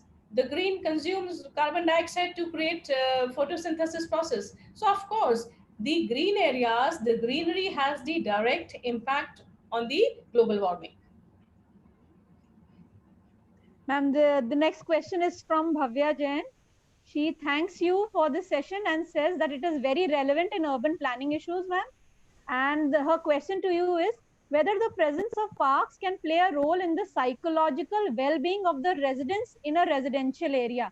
And is there any way to assess this impact? Yes, very right. the parks, as I showed you, what are the various kind of roles these small parks are playing in the residential areas. One is a purely scientific. You can go and do a lot of the scientific studies of microclimate or the global warming and many other. And another very important is the well-being of the people. Now, as from the experience of your own, we all individuals know that we have elderlies in our families. The elderlies, what happens? I know in my family, the elderly people daily routine, minus these corona, right? Forget these few months of corona that we all are trapped inside our homes, but we know that our elderlies, they have a daily routine of going for the walk or sitting with their age mates in the park. Look at the children. The parks in the residential areas are the only places where children play and can play. So it is helping the well-being, physical health well-being and the mental well-being for the children, for the adults and for the elder people. This can very well be studied. You can create a questionnaire, a well-structured questionnaire, assess the distance of the parks, at what distance, what kind of a distance people are playing. People are moving to reach to the park. See, I showed you all those unplanned areas, unplanned parts of the urban of a city. See, all those people, whether the children or the elders or the adults living in those areas, how unfeasible, or in fact I would say how it is not possible for those people to travel 2 kilometers or 3 kilometers to reach a park. A park is a service, a park is a resource when it is at a particular walkable distance. You cannot pick car every day. You pick a car to reach to a big park, maybe once in 10 days. But if the parks are accessible to individuals, only then it adds to the psychological, physical health and the mental well-being. And besides, a very important fact is social interaction. In the current digital world where mental health is directly connected with social interactions, so these parks play a very significant role in providing you the platform for social interactions. If you do not step out of your homes, you don't know who's your next door neighbor and who lives in your pocket or in your colony. So parks are a very important areas for social interactions as well, which directly connects to our psycho well-being and the physical health. Yes, ma'am. Ma'am, the next question is from Swati Singh. She says that at present we are facing the phenomena of heat waves, and she wishes to ask you is that whether there is any relationship between your work and this phenomena. See, when we say there are two phenomena, one is the heat island phenomena. The heat island phenomena is when in a particular area, how the heat is trapped. That is heat island concept. When we say heat wave, so heat wave has a larger connotation, that in a larger area, how these heat waves works. So of course, definitely it has a connection. It definitely has a connection. The availability of the small green patches will definitely impact the heat wave phenomena as well. Because if more concrete is there, non-availability of green patch will aggravate the impact of heat wave. If there would be green patches, it will definitely control or minimize the impact of heat waves. Thank you so much, ma'am. Hello. Hello. Thank you so much, ma'am. Thank you for patiently answering all the questions and taking up so many queries. Over to you, Scott, ma'am. It was a very enlightening talk, Dr. Sharma. And there are stalwarts working in urban heatlands, like one of the professors of AMU, and many people. Professor Qureshi has worked on this. So really, thank you for taking forward the legacy of pointing out towards urban heat island, because this is the need of the hour to address the issue. So thank you. And in this session, we had Mr. Joseph K. Ravi and Mr. Rajshri Das Gupta, Dr. Animesh Roy, and Dr. Poonam Sharma.